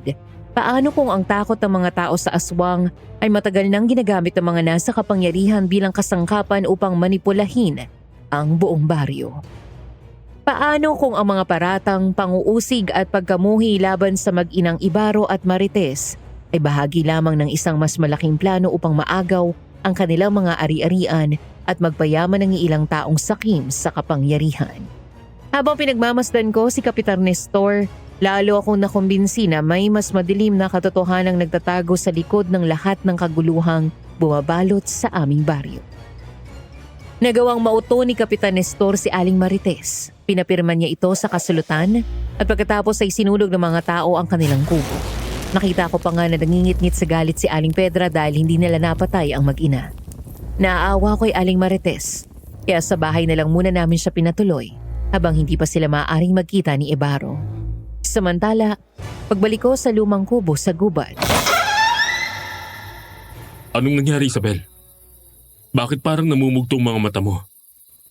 Kanina pa ako balisa rito dahil pakiramdam ko may hindi magandang nangyayari sa baryo. Ibaro, nilusob ng mga taga-baryo ang bahay niyo ni Ali Marites. Ang nanay ko, anong ginawa nila sa kanya, Isabel? Sabihin mo sa akin, sinaktan ba nila si nanay? Sinunog nilang kubo niyo. Ano? Bakit nila ginawa yun? Bakit nila sinulog ang bahay namin? Wala naman kaming ginagawang masama sa kanila. Minatagpuan na naman kasing bangkay. Batang babae, wakwak ang tiyan at wala ng lamang loob. Nagwawala na naman sa takot at galit ang mga tao sa baryo. At gaya ng dati, kayo na naman ang nanay mong pinagdidiskitahan nila sa pangunguna ni Hermana Susan, Kapitan Nestor at Aling Pedra. Patawarin mo ako, Ibaro. Patawarin mo ako dahil wala akong nagawa para pigilan sila. Huwag kang humingi ng tawad sa akin, Isabel. Hindi mo kasalanan ang ginawa ng mga taga-baryo. Alam kong gusto mo silang pigilan. Ngunit may mga taong sadyang marunong manipulahin ang takot at galit ng iba. Pero isa akong manunugis, Ibaro. Ako ang isa sa mga tagapagtanggol ng baryo. Dapat may nagawa ako. Ngunit natakot ako na kapag nagsalita ako, mabubunyag na itinatago kita rito sa lumang kubo. Naiintindihan ko. Pinoprotektahan mo lang ako. Pero nasan si nanay ngayon? Anong nangyari sa kanya? Huwag kang mag-alala. Nasa bahay namin si Ale Marites. Doon ko muna siya pinatuloy habang hindi pa ligtas na lumabas ka. Pero may isa ka pang dapat malaman. Ano yun? May pinapirmahan si Kapitan Nestor kay Ali Marites. Isang kasulatan na nagsasaad na ililipat sa kanyang pangalan ng lupain niyo kapalit ang kaligtasan niyo mag-ina. Kung hindi pumayag ang nanay mo, balak ng mga tao na isama siya sa susunugin. Kaya napilitan siya pumirma para mailigtas ang inyong buhay at makaalis kayo sa baryo. Walang hiya siya. Ginamit niyang takot ng mga tao para makuha ang gusto niya. Patagal niya nang gustong mapa sa kamay ang lupain namin. At ngayon nagkaroon siya ng pagkakataon. Sinamantala niya to. Ibinigay rin ba ni nanay ang titulo ng lupa? Hindi ko na nakita kung ano pang sumunod na nangyari. Ang alam ko lang, pumirma siya sa kasulatan at pumayag sa mga kondisyon ni Kapitan Nestor. Mas lalo akong nakumbinsi na magkasabwat sina Kapitan Nestor at Irmana Susan. Hindi lamang ang lupa namin ang pakay nila, Isabel. Kapag nagtagumpay silang mapaalis kami rito, siguradong susunod na naman nilang target ang iba pang lupa at ari-arian ng mga taga-baryo. Patuloy nilang gagamitin ang takot ng mga tao sa aswang upang palawakin ang kanilang kapangyarihan. Huwag kang mag-alala. Hindi sila magtatagumpay. Sa oras na makahanap ako ng ebidensyang magpapatunay na si Hermana Susan ang tunay na aswang at may sabuatan sila ni Kapitan Nestor, pananagutin ko silang dalawa. At kapag nangyari yon, malilinis din ang pangalan niyo ng nanay mo. Magaling magtago ng totoo niyang pagkataong Hermana. Wala ako naamoy ng aswang sa kanya. May mga malalakas na uri ng aswang na kayang itago ang amoy ng pagiging aswang nila dahil gumagamit sila ng itim na kapangyarihan. Hindi bale. Malalaman at malalaman ko rin ang itinatago ng matandang yon. Maraming salamat, Isabel. Hindi ko alam kung ano nang mangyayari sa akin kung hindi mo ako tinulungan. Baka dahil sa galit ko, nakagawa na ako ng bagay na pagsisisihan ko sa huli.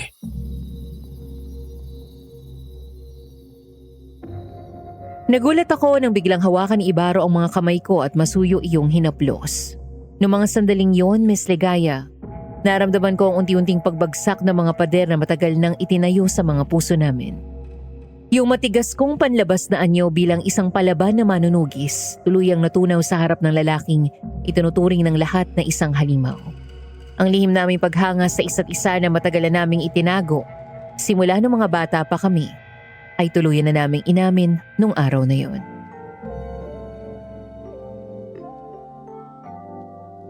Alam mo ba, Isabel? Tuwing dumadalaw ka rito sa kubo, yun lang ang mga sandaling tunay akong nakakaramdam ng saya. Ang buhay ko rito sa gubat ay puno ng dilim at pag-iisa. Pero ikaw ang nagdadala ng liwanag. Ibaro, matagal ko nang gustong sabihin sa iyo to.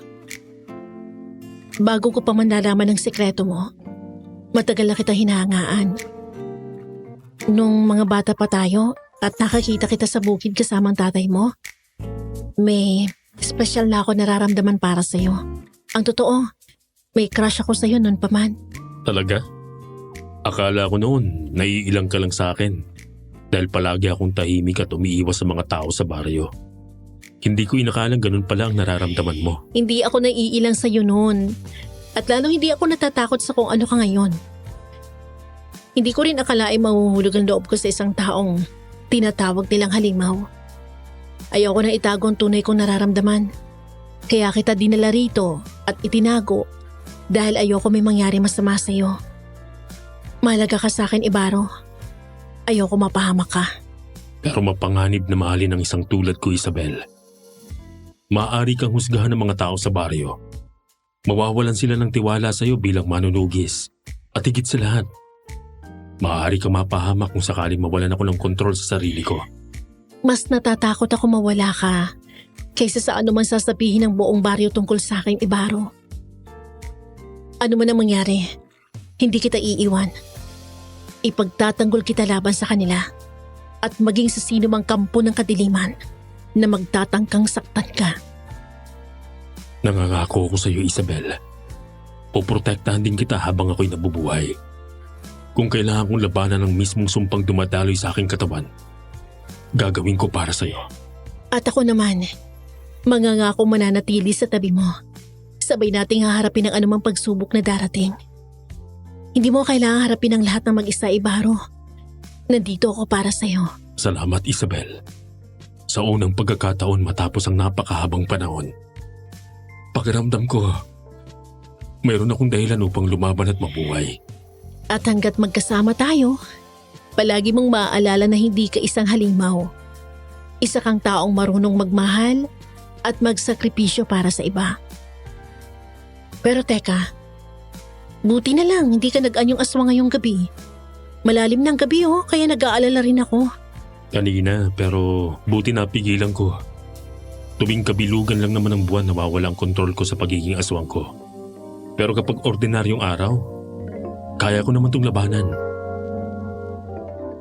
Nasa ganoon kaming tagpo nang biglang may marinig kaming kumalabog sa bubong ng kubo. May kung anong nilalang na nasa bubong. Nararamdaman ko ang presensya niya. Naaamoy ko siya, Isabel. May aswang sa paligid. Agad kong kinuha ang itak na nakasukbit sa bewang ko at dali-daling lumabas ng kubo. Laking gulat ko na makita ang isang napakalaking itim na ibon na nakadapo sa bubong.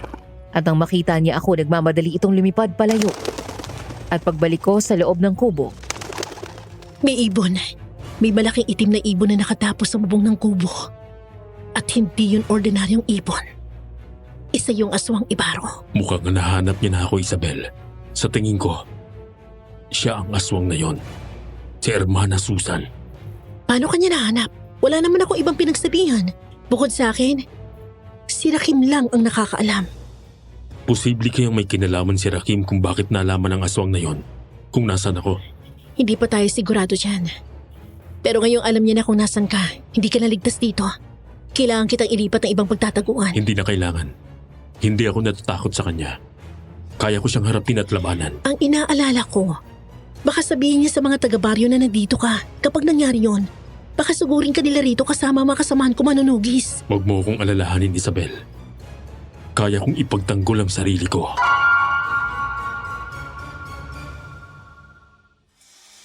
hindi ko napigilan ang sarili ko na yakapin si Ibaro. Mahigpit ko siyang niyakap na parabang sa pamamagitan noon ay mapipigilan ko ang anumang panganib na nagbabanta sa kanya.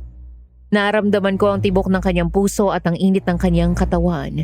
Ngunit hindi na nito napawi ang pangambang unti-unting nagpapasikip sa aking dibdib.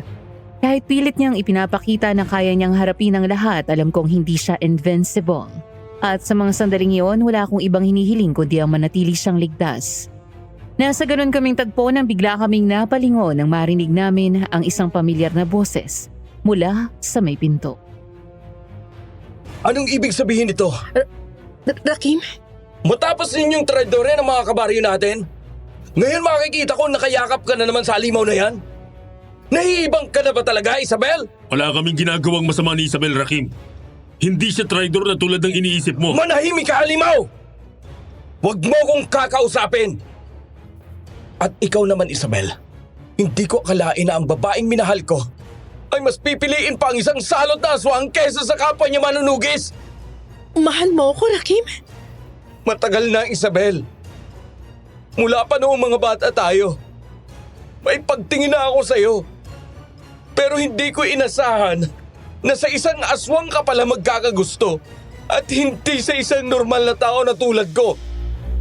Kahit kailan, salot ang mga aswang. Dapat sa mga yan ay tuluyan ang mawala para hindi na makapanakit pa ng iba!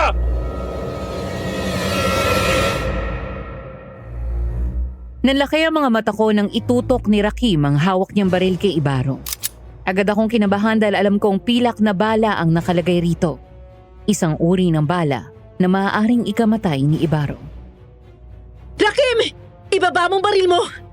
Alam kong galit ka't nasasaktan pero wag mong pairalin ang galit at selos mo! Mag-usap tayo na maayos, pakiusap! Huwag kang magpadalos-dalos dahil sa bugso ng damdamin mo, Rakim. Kung gusto mo ako labanan, lumabang ka ng patas. Gawain ng mga duwag at traidor ang paggamit ng baril. Sinabi kong tumahimik ka! Hindi ko alam kung ano nakita ni Isabel sa isang halimaw na katulad mo. At kung bakit kanya nagustuhan. Pero sisiguraduhin kong hindi mo siya mapapakinabangan. At ikaw, Isabel, nilapastangan mo ang alaala ng tatay mo. Wala siyang kaalam-alam na ang sarili niyang anak, ang pumalit bilang pinuno ng mga manunugi sa baryo, ay magkakaroon ng pagtingin sa isang aswang na noon pa man ay kaaway na ng ating lahi. Ipinagpalit mo ang buong baryo para sa halimaw na yan! Hindi totoo yan! Alam ng Diyos kung gaano ko kamahal ang baryong to. Pero inosente si Ibaro. Rakim, hindi siyang tunay na kalaban. Imulat mo ang iyong mga mata. Makikita mo kung sino talaga ang masamang aswang. Pakiusap, huwag mo gawin ng isang bagay na pagsisisihan mo habang buhay. Kung ipinagtatanggol mo ang halimaw na yan, ibig sabihin lang yan ay siya ang pinapanigan mo. At hindi kaming mga kasama mo sa baryo. Tuluyan ka nang nabaliw sa pag-ibig mo sa kanya, Isabel! Kasabay ng mga huling salitang binitiwan ni Rakim na puno ng puot at kawalan ng pag-asa, mabilis niyang ibinaba ang baril. Tumalikod at patakbong umalis. Dahil sa nakita niya, sigurado ako na ipagsasabi niya ito sa buong baryo. Kilala ko si Rakim. Kapag nasasaktan at nagsiselos, nakakagawa siya ng mga bagay na hindi pinag-iisipan at hindi nga ako nagkamali. Ipinagsabi niya sa mga taga-baryo ang tungkol sa pagtatago ko kay Ibaro sa gubat. Ang balita ay kumalat na parang apoy. Umabot sa sukdulan ang galit ng mga taga-baryo na malaman nilang ang kanilang iginagalang na tagapagtanggol ay mas piniling itago at kampihan ang isang aswang na nakakulong sa lumang kubo. Para sa kanila, isa itong napakalaking pagtataksil na hindi mapapatawad kailanman. Samantala nagtipon-tipon na ang mga tao sa plaza, bitbit ang matutulis na mga kawayan, kahoy, lubid at iba't ibang uri ng sandata na panlaban sa aswang. Sa pangunguna ni Kapitan Nestor at Hermana Susan, agad silang sumugod patungo sa lumang kubo. Ngunit bago pa man sila makarating doon, nauna na ako, kasama ko si Aling Marites. Ililipat ko na sana si Ibaro sa mas ligtas na taguan kung saan makakasama na niya ang kanyang ina. Ngunit bago pa kami makalabas ng pinto, ay narinig na namin ang sigawan ng mga tao sa labas.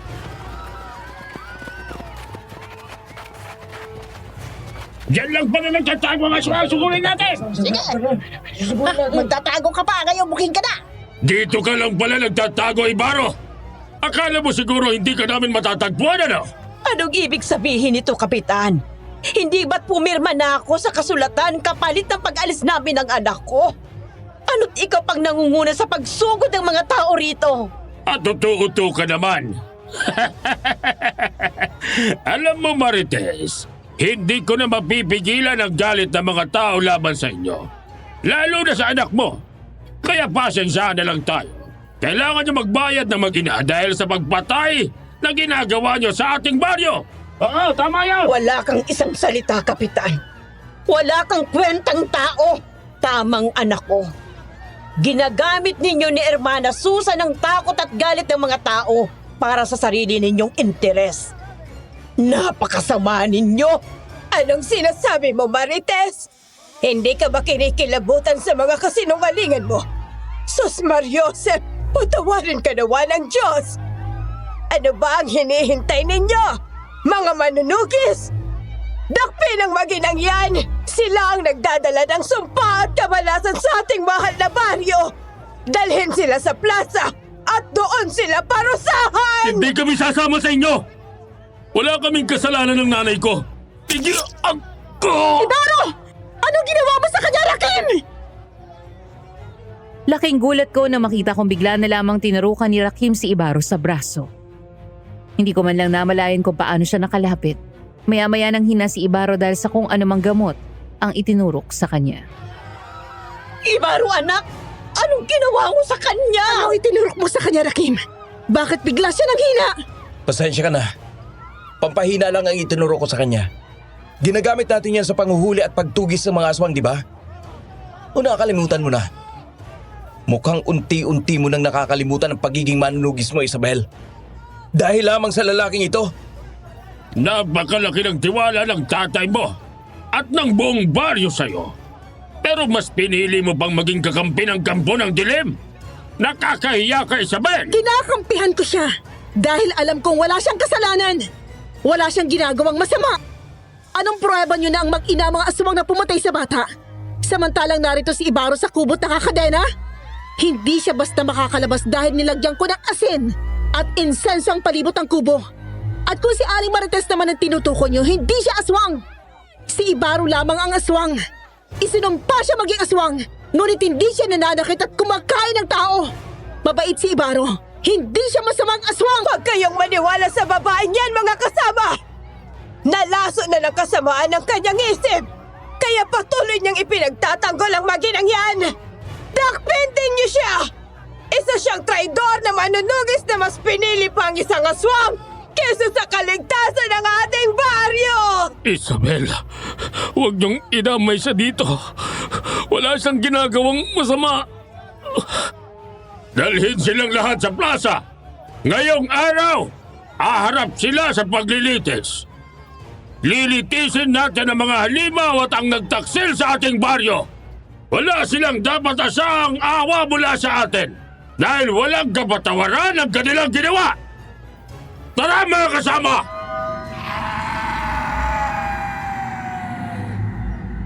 Pagdating sa baryo, iginapos ng mga kasamahan kong manunugi sina Ibaro at Aling Marites sa 2 poste na nakatayo sa gitna ng plaza, kung saan ang mga tao ay walang tigil sa pagbato sa kanila ng masasakit na salita. Ang iba naman ay binato sila ng puti kasama na si Aling Pedra. Sa gitna, naroon si Hermana Susan. Nagsasalita na may kumpiyansa na tila ba siya ang boses ng langit na nagpaparusa sa mga nasa lupa. Inihayag niya na ang tamang paraan daw para matapos ang sumpa at kamalasan at kasamaan sa baryo ay kailangang sunugin ng buhay ang mag-inang aswang para tuluyang mawala ang salot sa aming lugar. Samantala nag-iba ang plano nila. Imbes na isama nila ako sa mag-ina, ikinulong nila ako sa isang lumang bodega. Nakagapos din ang aking mga kamay at paa. Tinurukan din ako ni Rakim ng pampahina kaya luba ako ng hina at hindi na ako makagalaw. Natatandaan ko ang gamot na iyon. Ginagamit namin iyon kapag masyadong malakas ang aswang na tinutugis namin. Pero 1 oras lang ang epekto nito sa katawan. Pagkatapos noon ay babalik din ang lakas ng tinurukan nito. Sa lugar na pinagdalhan sa akin nakita kong dumating sina Kapitan Nestor at Hermana Susan. Nagkudbari ako natutulog kaya narinig ko ng malinaw ang kanilang usapan.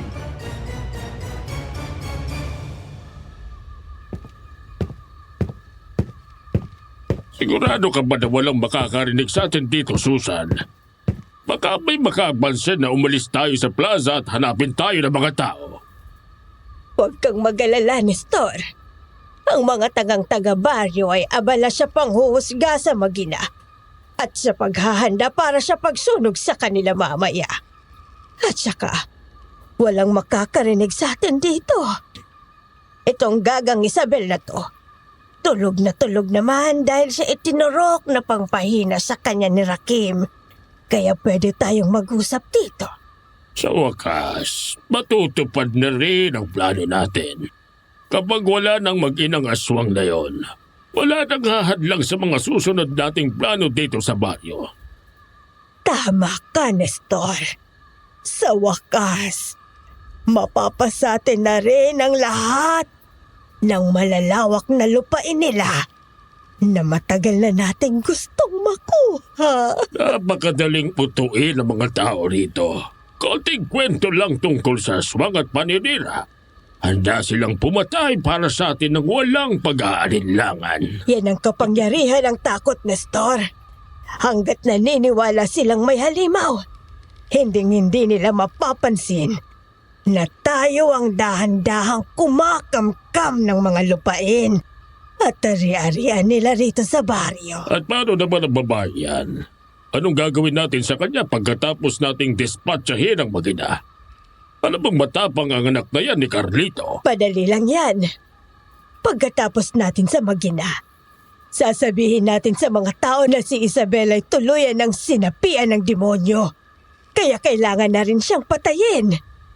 Nakiusap lang sa akin si Rakim na ikulong ang babaeng yan dito.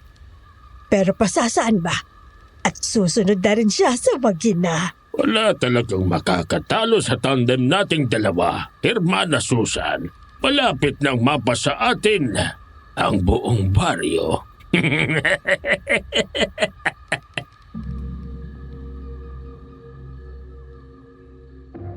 Gigil na gigil ako sa mga sandaling iyon, Miss Ligaya. Napagtanto ko na ang walang katapusang galit ng mga tao at ang walang humpay na pag-uusig sa mga mag-inang Ibaro at Aling Marites at ang pagpapaalis sa kanila sa kanilang sariling lupain.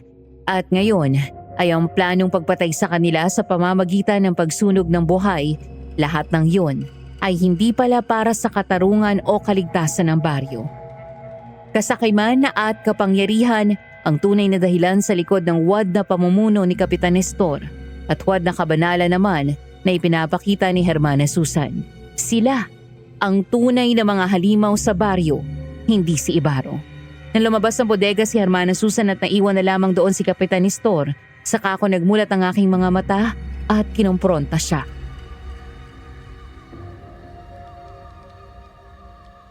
Napakasama nyo! Kayo ang tunay na mga demonyo! Kayo ang dapat sinusunog ng buhay ng mga taga-baryo! Abay, narinig mo palang usapan namin, Hermana Susan. Nagkunwari ka lang palang natutulog. Alam mo, sayang ka, Isabel. Isa kang magaling na manunugis gaya ng iyong ama. Kung hindi mo kinampihan ang mag-inang yon, hindi ka sana mapupunta sa kahabag-habag na sitwasyon ngayon. Tama lang! Ang ginawa kong kumampi sa totoo kaysa sa mahuwad na tulad nyo! Wala kayong konsensya!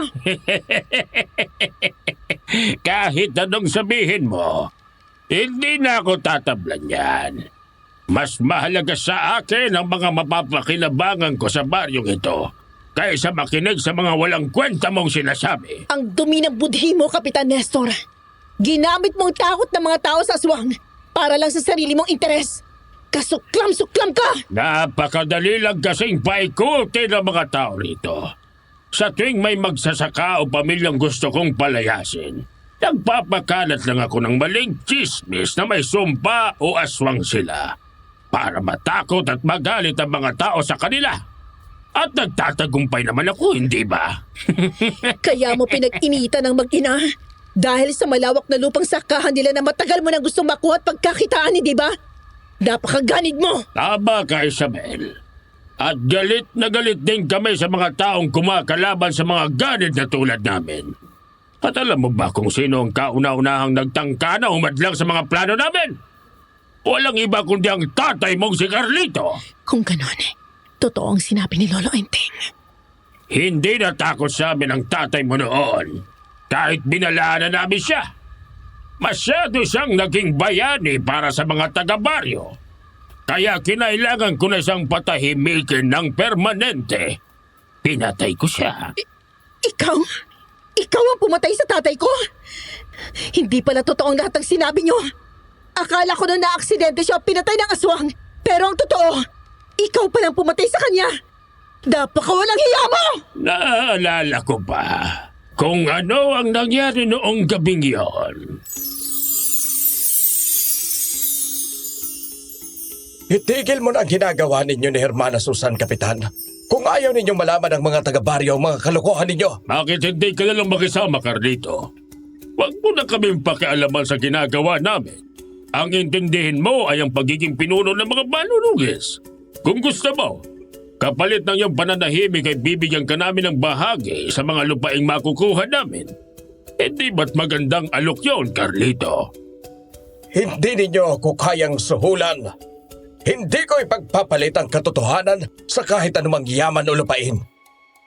Ang gusto ko lang ay itigil ninyo ang pang-aabuso sa mga tao sa baryo. Masyadong matigas ang ulo mo. Sa mundong ito, ang mga hindi marunong makisama ang siyang napapahamak. Huling babala ko na sa'yo. Huwag mo kaming pakikialaman kung ayaw mong magsisi sa uli. Hindi ako natatakot, Kapitan. Kung akala mo'y mananahimik ako, nagkakamali ka. Ilalantad ko ang katotohanan. Kahit anong mangyari. Hindi ako papayag na mabulilyaso ang mga plano namin. Hindi ang isang tulad mo ang magpapabagsak sa amin. Asensyahan tayo, Carlito! Binalaan na kita! Pero hindi ka nakinig. Adios, Carlito! Ah!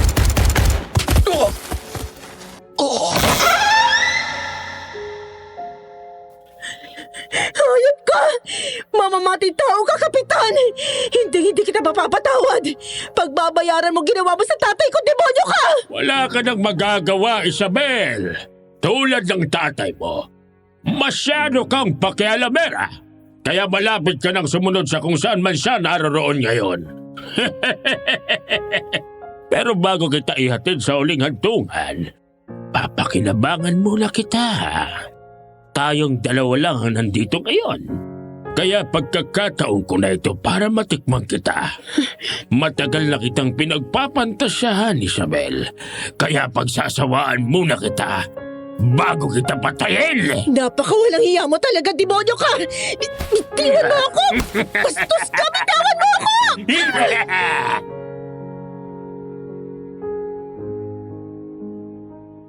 Akala ko ng mga oras na yun ay magagawa na niya ang masama niyang balak sa akin.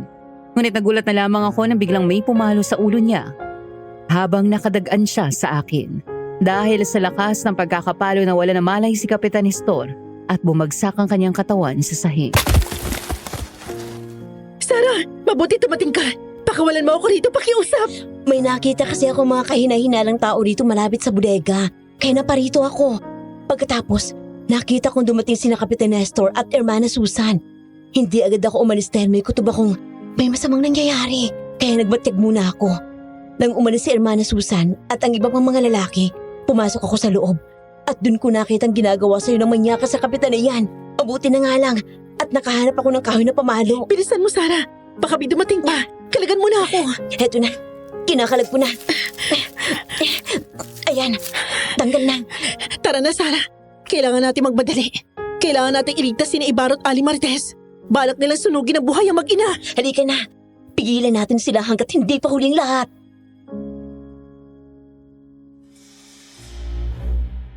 Sa plaza, may kanya-kanyang hawak na sulo ang mga tao. Nakatayo sa gitna si Hermana Susan. Suot ng matandang babae ang mapagkunwaring muka ng katarungan at kabanalan na tila ba siya ang hukom na may karapatang bumawi ng buhay. Mga kasama! Oras na upang linisin ang ating baryo mula sa salot ng kadiliman! Rakim! Ikaw ang unang maghagis ng sulo! Patawarin mo ako, Isabel. Kailangan kong gawin ito upang matapos ng kamalasan sa ating baryo. Huwag niyo kitamay ang nanay ko. Hindi siya aswang. Ako lamang ang aswang. Kaya ako na lang ang patayin niyo. Parang awa niyo na. Ako na lang ang sunugin niyo. Huwag niyong idamay ang isang matandang walang kalaban-laban. Ay, Diyos ko! Maawa kayo sa anak ko! Mabuting tao ang anak ko! Huwag niyo siyang patayin! Parang awa na ninyo! Wala siyang kasalanan! Wala siyang ginagawang masama! Huwag kayong makinig sa pagmamakaawa ng mga halimaw na yan! Hindi sila dapat kaawaan! Sila ang pumatay sa anak ko at sa iba pa nating kasama! Iahagis na sana ng mga taong kanilang mga sulo nang umalingaw-ngaw ang sigaw ko sa buong plaza, Miss Ligaya. Tumigil kayo! Ibaba niyo mga sulo! Rakim! Alejandra! Huwag niyo subukang sindihan ang mga kahoy na yan! Paano ka nakalabas sa bodega? Paano siya nakatakas, Rakim? Mga kasama, anong ginagawa niyo? Dakpin niyo ang babae niyan! Huwag niyo siyang hayaang makalapit! Subukan niyo lumapit sa akin! Kung gusto niyo matikman ang itak ng tatay ko! Huwag kayong magpaloko, mga kasama! Niloloko at pinapaikot lamang kayo ni na Kapitan Nestor at Hermana Susan! Sila ang tunay na mga halimaw sa baryong to! Huwag kayong makinig sa kanya! Sinapian na ng demonyo ang manunugis na yan dahil sa labis niyang pagkahumaling sa lalaking aswang na to! Hulihin niyo siya at isama sa pagsunog! Sa gitna ng plaza, habang nagsisimulang magbulungan at malito ang mga tao kung sino ang dapat nilang paniwalaan, buong tapang kong hinarap si Hermana Susan. Nag-aalab ang tapang at galit sa aking dibdib. Sa isang kamay ay hawak kong itak ng aking ama. At sa kabila naman ay ang maliit na boteng may lamang itim na langis na ibinibigay sa akin ni Lolo Enteng. Isabel! Isaboy mo na sa kanya ang langis na hawak mo. Yan ang maglalantad ng kanyang tunay na katauhan. Bilisan mo! Bago pa makakilos sa mga alipores ni Hermana Susan upang dakpin ako, mabilis ako umakbang pasulong at buong lakas na ibinuhos ang itim na langis sa mukha at katawan ni Hermana Susan.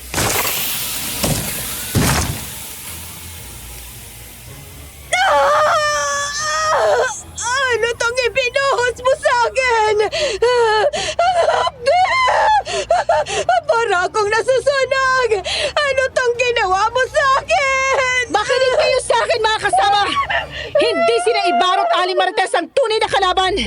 Si Kapitan Nestor at si Hermana Susan ang totoong kalaban natin! Magkakutsaba silang dalawa! Gumagawa sila ng kwentong aswang para matakot kayo! At makuha ang mga lupain at ari-arian nyo sa baryo!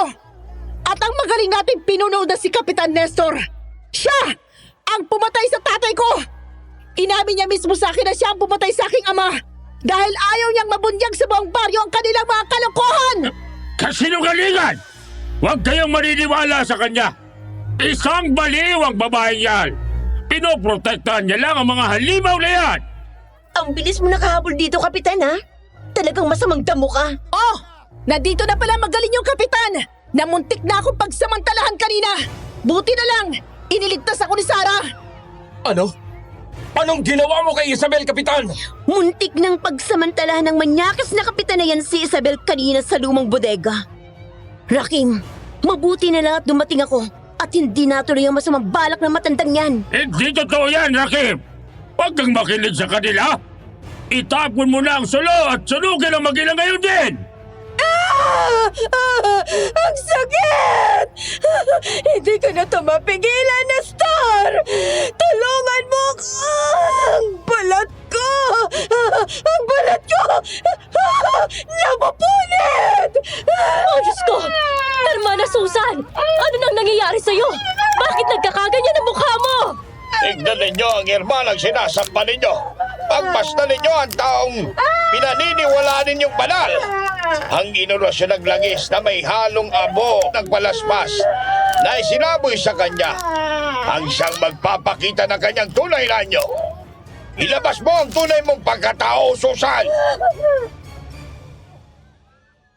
Hindi nagtagal, nagulat ang mga tao nang biglang magbago ng anyo si Hermana Susan. Naging kulay putik ang kanyang balat. Umaba ang kanyang kuko at nagkaroon siya ng matutulis na pangil. At ang kanyang mga mata ay naging pula at nanlilisik. Nagkaroon din siya ng malalaking pakpak na parang sa paniki. Walang iyo kung babae ka! Ikaw ang may kasalanan nito! Papatayin kita! Papatayin ko kayong lahat sa baryong ito! Hayop ka, Hermana Susan! Nilinlang mo kaming lahat! Pinaniwala mo kami na kakampi ka namin! Pero ikaw pala ang totoong salot! Oh, Diyos ko! Aswang pala si Hermana Susan! Ibig sabihin, siya ang nambibiktima sa baryo! Oo, Sarah! Siya ang masamang aswang na nagmamanipula at nambibiktima sa baryo! Siya ang tunay na kalaban! Hindi sila Ibaro! Hindi ka nag-iigas, Susan! Pasensya na pero hindi kita matutulungan! Mga kasama, tara na! At umalis na tayo rito! Hayaan niyong atikin ang aswang na si Susan ng mga taong yan! Napakawalang hiya mo talaga! Kayo ang may kasalanan sa pagkakaroon ng takot ng mga tao sa baryong to! Tapos ngayon aalis ka at iiwan mo sila? Ibang klaseng kasamaan mo, Kapitan! Kahit impyerno, isusuka ka dahil sa sobrang kasamaan mo! Lumayo ka sa aswang na yan, Isabel! Mapanganib ang aswang na yan! Huwag na huwag kang basta lalapit sa kanya! Masyado kang matapang! Kung paano pinatahimik ni Nestor ang tatay mo, ganon din ang gagawin ko sa'yo ngayon! Mga kasama! Nagkamali tayo! Mali ang mga taong ating pinagbintangan! Si Hermana Susan ang tunay na aswang na pumapatay! Mga kapwa ko manunugis! Patayin ang aswang na yan! Namamatay kayong lahat! Walang makakalabas ng buhay sa plotang ito! Nagkagulo ang mga tao matapos lumitaw ang tunay na anyo ni Hermana Susan. Ang ilan ay tumakbo pa uwi sa kanilang mga bahay, samantalang ang iba naman ay naghanap ng mapagtataguan. May ilan ding kumuyog kay Kapitan Nestor at pinagbubugbog ito sa pangunguna ni Aling Pedra. Inutusan ko si Sarah na pakawalan sina Ibaro at Aling Marites. Kami naman ni Rakim ay nagkasundong harapin si Hermana Susan. Mamamatay ka rin tulad ng tatay mong babae ka! Masyado kayong mapangahas na magama! Pagbabayaran mo ang ginawa mong pangingialam sa amin! Ikaw ang uunahin ko! Hindi mo ako matatakot! Ikaw magbabayad sa lahat ng kasamaan mo, aswang ka! Naniwala kami sa inyo! Pinaglaruan ninyo kami! Muntik na kaming maging tulad ninyo! Katapusan mo na, halimaw ka! Ngunit bago pa namin masugod si Hermana Susan, naunahan kami ni Ibaro na nasa anyong aswang na rin. Hayop ka, Hermana Susan! Sinira niyo ni Kapitan Nestor ang reputasyon namin ng nanay ko! Pinaratangan niyo kami ng masama sa mga tao kahit wala naman kaming ginagawang masama! Masyado kayong kahaman! Magbabayad kayong dalawa! Dapat lang sa inyo yan ng nanay mo! Kulang pa yan sa paggagawa niya sa tatay mo! Kaya ang pagiging aswang mo, ang nangyayari sa kanya sa tuwing nagiging aswang ka! Nararapat lang sa inyo yan! Pati na rin ang panghuhusga ng mga tao! Dapat lang din sa inyo yan! Dapat nga, itinuto ko na yun! Dapat pati ang nanay mo! Ginawa ko na lang din sanang aswang! Ano? Ikaw? Anong sinabi mo?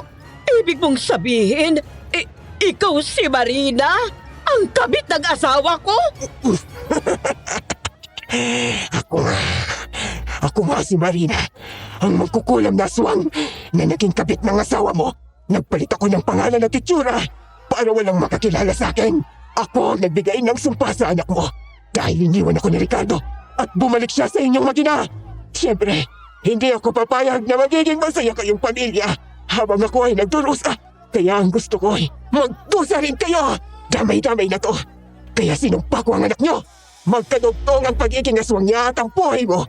Kaya hindi siya maaaring gamutin ng sino mga albularyo. Dahil kapag nawala ang kanyang pagkaswang, kapalit nito ang buhay mo. Mamamatay ka, Marites!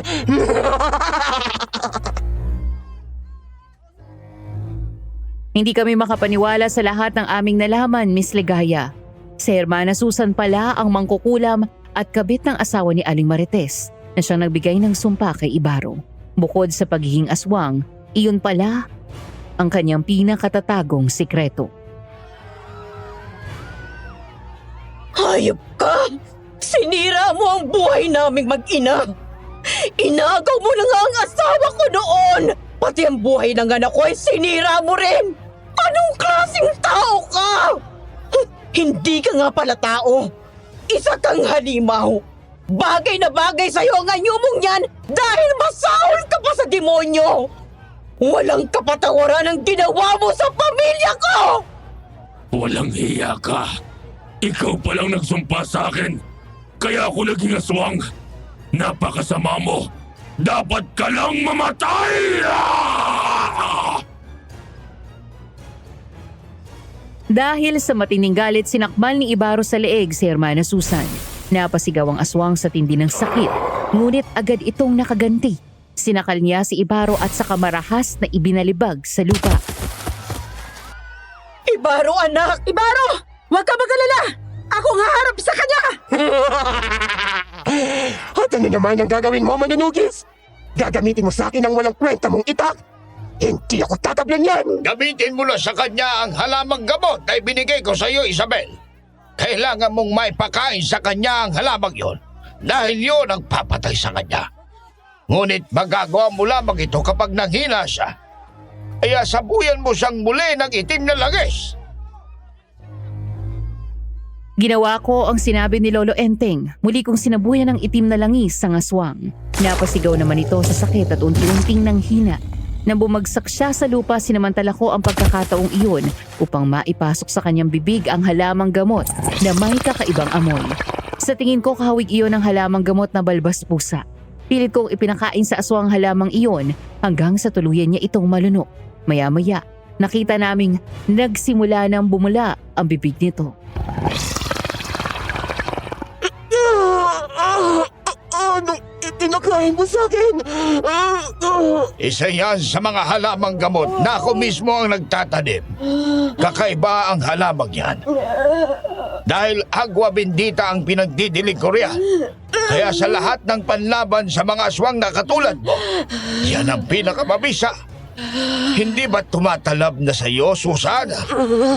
Hindi maaari. Hindi. Tingnan mo, Isabel. Unti-unting namamatay ang aswang. Hindi ko akalain ganun pala kabisang halamang yan na ibinigay sa akin ni Lolo Enteng. Sinadya kong itanim ang halamang yan upang maging pananggalaban sa mga alagad ng kadiliman. Lalo na sa mga masasamang aswang. Ibaro anak, ayos ka lang ba? Nasa na si Hermana Susan, inay? Nasa ang masamang aswang? Wala na siya anak. Patay na siya. Natalo siya ni Isabel. Tapos na, Ibaro. Wala na siya. Matatahimik na kayong mag-ina dahil naibalik na ang inyong dangal at nalinis ng inyong pangalan. Maaari na kayong magsimulang muli at ipagpatuloy ang inyong buhay. Maraming salamat, Isabel. Maraming salamat sa inyong lahat.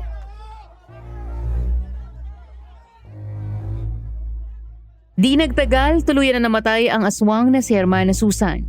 Tahimik na napatingin ang mga taga-baryong naroon sa plaza. Tila hindi pa rin sila makapaniwala na natapos na ang mahabang panahon ng panilindang at takot na matagal nang nagpapahirap sa kanila. Samantala, palihim na nagtangkang tumakas si Kapitan Nestor, bitbit ang isang malaking bag na puno ng mga titulo ng lupa at iba pang dokumentong nagpapatunay sa mga katiwalian na ginawa nila ni Hermana Susan sa baryo. Ngunit bago pa man siya makalayo, may mga taong humarang sa kanyang daraanan sa pangunguna ni Aling Pedra. Saan ka pupunta, Kapitan? Pagkatapos ng lahat ng ginawa niyo ni Hermana Susan, sa tingin mo ba, hahayaan ka pa naming makaalis ng basta-basta? Umalis kayo sa daraanan ko. Wala akong kinalaman sa halimaw na yon. Niloko rin ako ni Susan tulad ninyo. Hindi mo na kami maluloko! Ngayon na nakita na namin ang tunay na pagkatao ni Hermana Susan, nagdugtong-dugtong na sa isip kong lahat. Ang anak ko! Ang anak ko na natagpo ang patay noon sa may sakahan. Si Hermana Susan ang may gawa. Siya ang pumatay sa anak ko at pinagtakpan mo! Pinalabas niyo ni Hermana Susan na ibang aswang ang gumawa ng mga pagpatay dito. Pero ang totoo, siya ang may kagagawan. Hindi pa lang mag-inang Ibaro at Aling Marites ang kalaban namin. Mali ang mga taong sinisigaw sa pagkamatay ng anak ko. Ang totoo, kayo ang mga halimaw sa aming baryo. Mga hayop kayo! Ginamit niyo lang kami! Ngayong wala na ang demonyo si Susan, ikaw naman ang susunod! Pagbabayaran mo ang lahat ng ginawa niyo! Wala kayong ebidensya laban sa akin. Ako ang pinuno sa baryong ito. Dapat niyo kong sundin at protektahan. Bistado ka na, Kapitan! Alam na ng buong baryo ang katotohanan. Hindi mo na mabibilog ang ulo nila katulad ng ginawa niyo sa kanila noon. Ibalik mo sa mga taga-baryo ang mga ninakaw ninyo. Hindi ka na makakatakas pa, Kapitan. Sapat ng mga narinig at nakita namin ngayong gabi. Pakiusap! Huwag niyo akong sasaktan. Gagawin ko lahat. Ibabalik ko mga dokumento. Ang lahat-lahat. Huwag niyo lang akong patayin. Hindi sapat sa iyong kamatayan, Kapitan. Ang gusto namin, unti-unti mong maramdaman ang bigat ng bawat kasalanan na gawa mo. Gusto namin makita ka mabulok sa kulungan. Ang bawat araw na natitira mong buhay ay magsisilbing paalala ng lahat ng taong sinira mo at ang sakit na idinulot mo sa kanila. Ito ang kabayaran sa lahat ng panloloko at kasamaan ng ginawa niyo sa mga taga-baryo, lalo na sa pagkitil mo sa buhay ng tatay ko!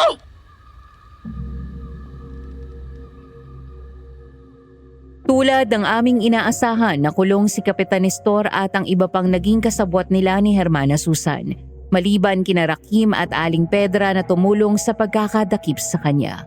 Sinunog namin ang kapilya ni Hermana Susan kung saan namin natuklasan na doon pala niya itinatago ang rebulto ng demonyong kanyang sinasamba, pati na rin ang mga bagay na ginagamit niya sa pangkukulam. Na matapos ang lahat, doon nagsimula ang pagpapatawaran at paghilom ng mga sugat na matagal nang iniwan ng takot, kasinungalingan at puot sa aming baryo.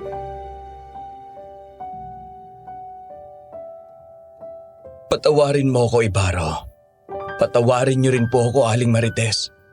Pinairal ko ang selos, galit at takot na itinanim sa amin ni Kapitan Nestor at Hermana Susan. Humihingi ako ng tawad sa lahat ng nagawa ko sa inyo. Akala ko ay tama ng ginagawa ko para sa ikabubuti ng baryo. Kalimutan na natin yun, Rakim. Nakatulong ka naman sa paglaban kay Hermana Susan. At sa pagdakip kay Kapitan Nestor, tinanggap mo rin ang mga pagkakamali mo at pinili mong gawin ang tama. Sapat na yun para sa amin. Nakita ko kung paano kayo ipinaglaban ni Isabel.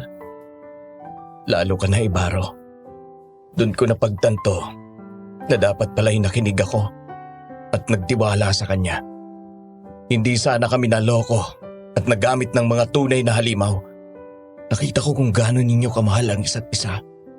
Kaya wala na akong karapatang hadlangan pa kayo. Masakit man para sa akin, pero tinatanggap ko na ikaw ang pinili ni Isabel. Ang mahalaga'y masaya siya. Pinapatawad ka na namin, iho. Tabang sinabi ng anak ko, kalimutan na natin ang mga nangyari at magsimula tayong muli. Ang mahalaga ay natuto tayo sa ating mga pagkakamali at hindi na natin hahayaang maulit pa ang mga yon. Patawarin niyo rin ako. Marami akong maling nasabi. At nagawa sa inyong mag-ina dahil hinayaan kong lamunin ako ng galit at paniwalaan ang mga kasinungalingan ni Kapitan Nestor at Ermana Susan. Alam kong hindi madaling burahin ang sakit na naidulot ko sa inyo. Pero sana, balang araw, ay mapatawad niyo rin ako. Sino ba naman kami para hindi magpatawad? Kung ang Diyos nga ay marunong magpatawad, kami pa kaya? Naiintindihan kita, Pedra. Nawalan ka rin ng mahal sa buhay, kaya naging madali para sa kanilang impluwensyahan ka at paniwalain sa kanilang mga kasinungalingan. Pero wala na sila. Nagbayad na ang tunay na pumatay sa anak mo. Pinapatawad ka na namin, kaya sana'y mapatawad mo na rin ang iyong sarili. Salamat sa inyo. Nang tuluyan ang makalaya ang aming baryo mula sa mga tunay na halimaw na matagal na naghasik ng takot at kasinungalingan, naisip kong dalawin ang puntod ng aking ama. Gusto kong ipaalam sa kanya na sa wakas, napanagot na ang mga taong responsable sa kanyang pagkawala. Kasama ko sina Lolo Enteng at Sara na nagtungo sa kanyang himlayan.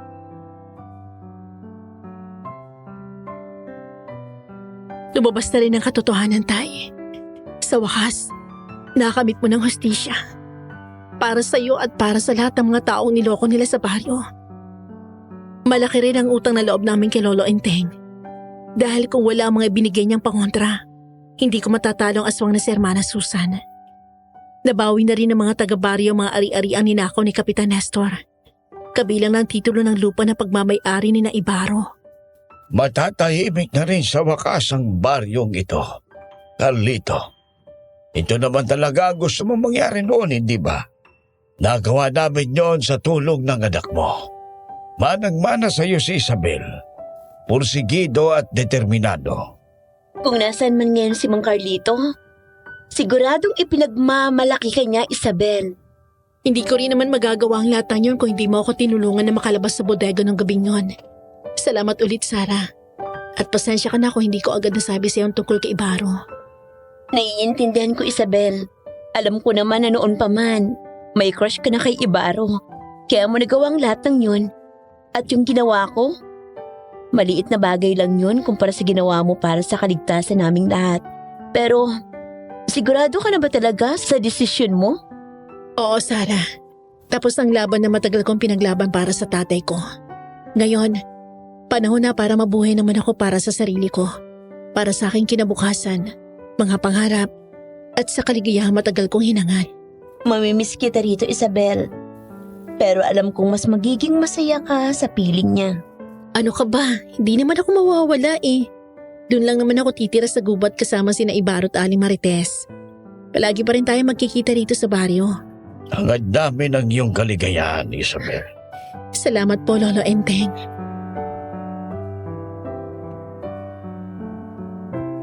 Nagdesisyon akong tumira sa gubat kasama ang mag-ina. Ayoko nang pigilan pa ang aking sarili. Mahal ko si Ibaro at mahal din niya ako. Napagtanto ko na gusto ko siyang makasama sa mas tahimik na lugar. Malayo sa mapanghusgang mata ng mga tao. Alam kong alam na ng mga tao sa baryo na isa siyang aswang.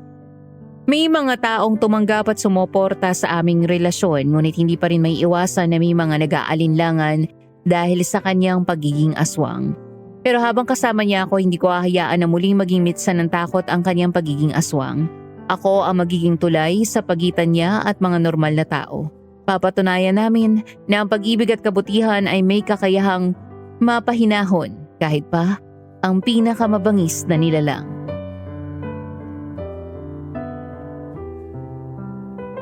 Nagpapasalamat ako na dumating ka sa buhay ko, Isabel. Hindi ko akalain na ang babae na aking itinatangi noon ay magagawa rin akong mahalin. Ako rin naman eh. Hindi ko rin inasahan na may pagtingin din pala sa akin ng lalaking lihim kong iniibig noon. Hanggang ngayon, hindi pa rin ako makapaniwala na pareho pala tayo naghintay at nagmahal sa isa't isa sa kabila ng lahat ng pagsubok na dumating sa atin. Alam ko may mga pagsubok pa tayong pagdadaanan. Pero nakahanda akong harapin ang lahat ng iyong kasama ka. Hindi na ako mag-aalala at matatakot basta't alam kong nasa tabi kita. Palagi ako nasa tabi mo, mahal ko. Kahit ano pa yan, sabay nating haharapin ang lahat ng pagsubok na darating sa atin. Dahil ikaw at ako, magkasama tayo hanggang sa dulo.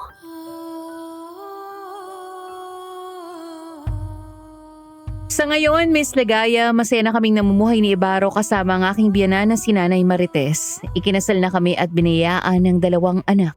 Mabuti na lamang at hindi naman ng aming mga anak ang pagiging aswang ng kanilang ama. Dahil ayon kay Lolo Enteng, hindi naman isinilang na aswang si Ibaro. Ang kanyang pagiging aswang ay dulot lamang ng sumpa. Kaya't isinilang na normal ang aming mga anak. Mula nang mamatay ang aswang na si Hermana Susan, wala nang ibang aswang na nanggulo sa aming baryo. Gayunpaman, patuloy pa rin kaming mga manunugis sa pagbabantay at pagpapanatili ng kaayusan sa aming lugar. Si Rakim naman ay natagpuan na rin ang babaeng nakalaan para sa kanya. Walang iba kundi ang aking kaibigang si Sarah. Ikinasal na rin sila at biniyaan na rin ng mga anak. Si Aling Pedra naman ay naka-move on na sa pagkawala ng kanyang anak at nagtayo na ng karinderya sa baryo na dinadayo ng maraming customer dahil sa kanyang masarap na lutuin. Si Lolo Enteng naman ay pumanaw na noong nakaraang taon dahil sa katandaan. Hanggang ngayon, baon pa rin namin sa aming mga puso ang pasasalamat sa kanyang malaking naitulong sa amin. Samantala, patuloy pa rin pinagdudusahan ni Kapitan Nestor ang kanyang mga kasalanan sa kulungan. At ayon sa balita, hindi na siya makakalabas dahil sa patong-patong niyang kaso. Si Ibaro naman ay patuloy na nilalabanan ng sumpa ng kanyang pagiging aswang. Marami pa rin kaming pagsubok na kinakaharap, ngunit dahil sandalan namin ng isa't isa, wala kaming pagsubok na hindi nalalampasan. Sa paglipas ng mga panahon, mas lalo pa kaming pinatatag at pinalakas ng aming mga karanasan. Dito ko na po tinatapos ang aking kwento, Miss Ligaya. Para naman sa mga tagapakinig, paano kung mangyari sa inyong lugar ang nangyari sa aming baryo? Gagawa rin ba kayo ng paraan upang maitama ito? I-comment lang ang inyong mga sagot sa ating comment section. Maraming salamat po sa inyong pakikinig. Lubos na gumagalang, Isabel. Hello Isabel, sa wakas nabigyan na rin ng katarungan ang pagkamatay ng tatay mo at nalinis na rin ang pangalan ng mag-inang Ibaro at Marites. Ipinapaalala sa atin ng kwento mo na ang takot at galit ay kapag hinayaan nating manaig ay sadyang nakakabulag. Lalo na sa mga katotohanan na tagtulak sa atin na makapanakit sa ating kapwa. Isang malaking aral din ito na huwag tayong basta-basta humusga base lang sa sabi-sabi o sa panlabas na anyo. Sa huli sa ating kwento ngayon, napatunayan natin na ang katotohanan pa rin ang palaging mananaig. At sa pamamagitan ng pag-unawa at pagpapatawad natin ay unti-unti nating maibabalik ang tiwala, kapayapaan sa isang komunidad ng nawasak na pag-aalinlangan. Kaya mga listeners natin dyan, lagi niyong tatandaan ang tunay na halimaw ay wala sa panlabas na anyo, kundi nasa puso ng taong may masamang hangarin. Maraming salamat sa pagbabahagi mo ng iyong kwento, Isabel.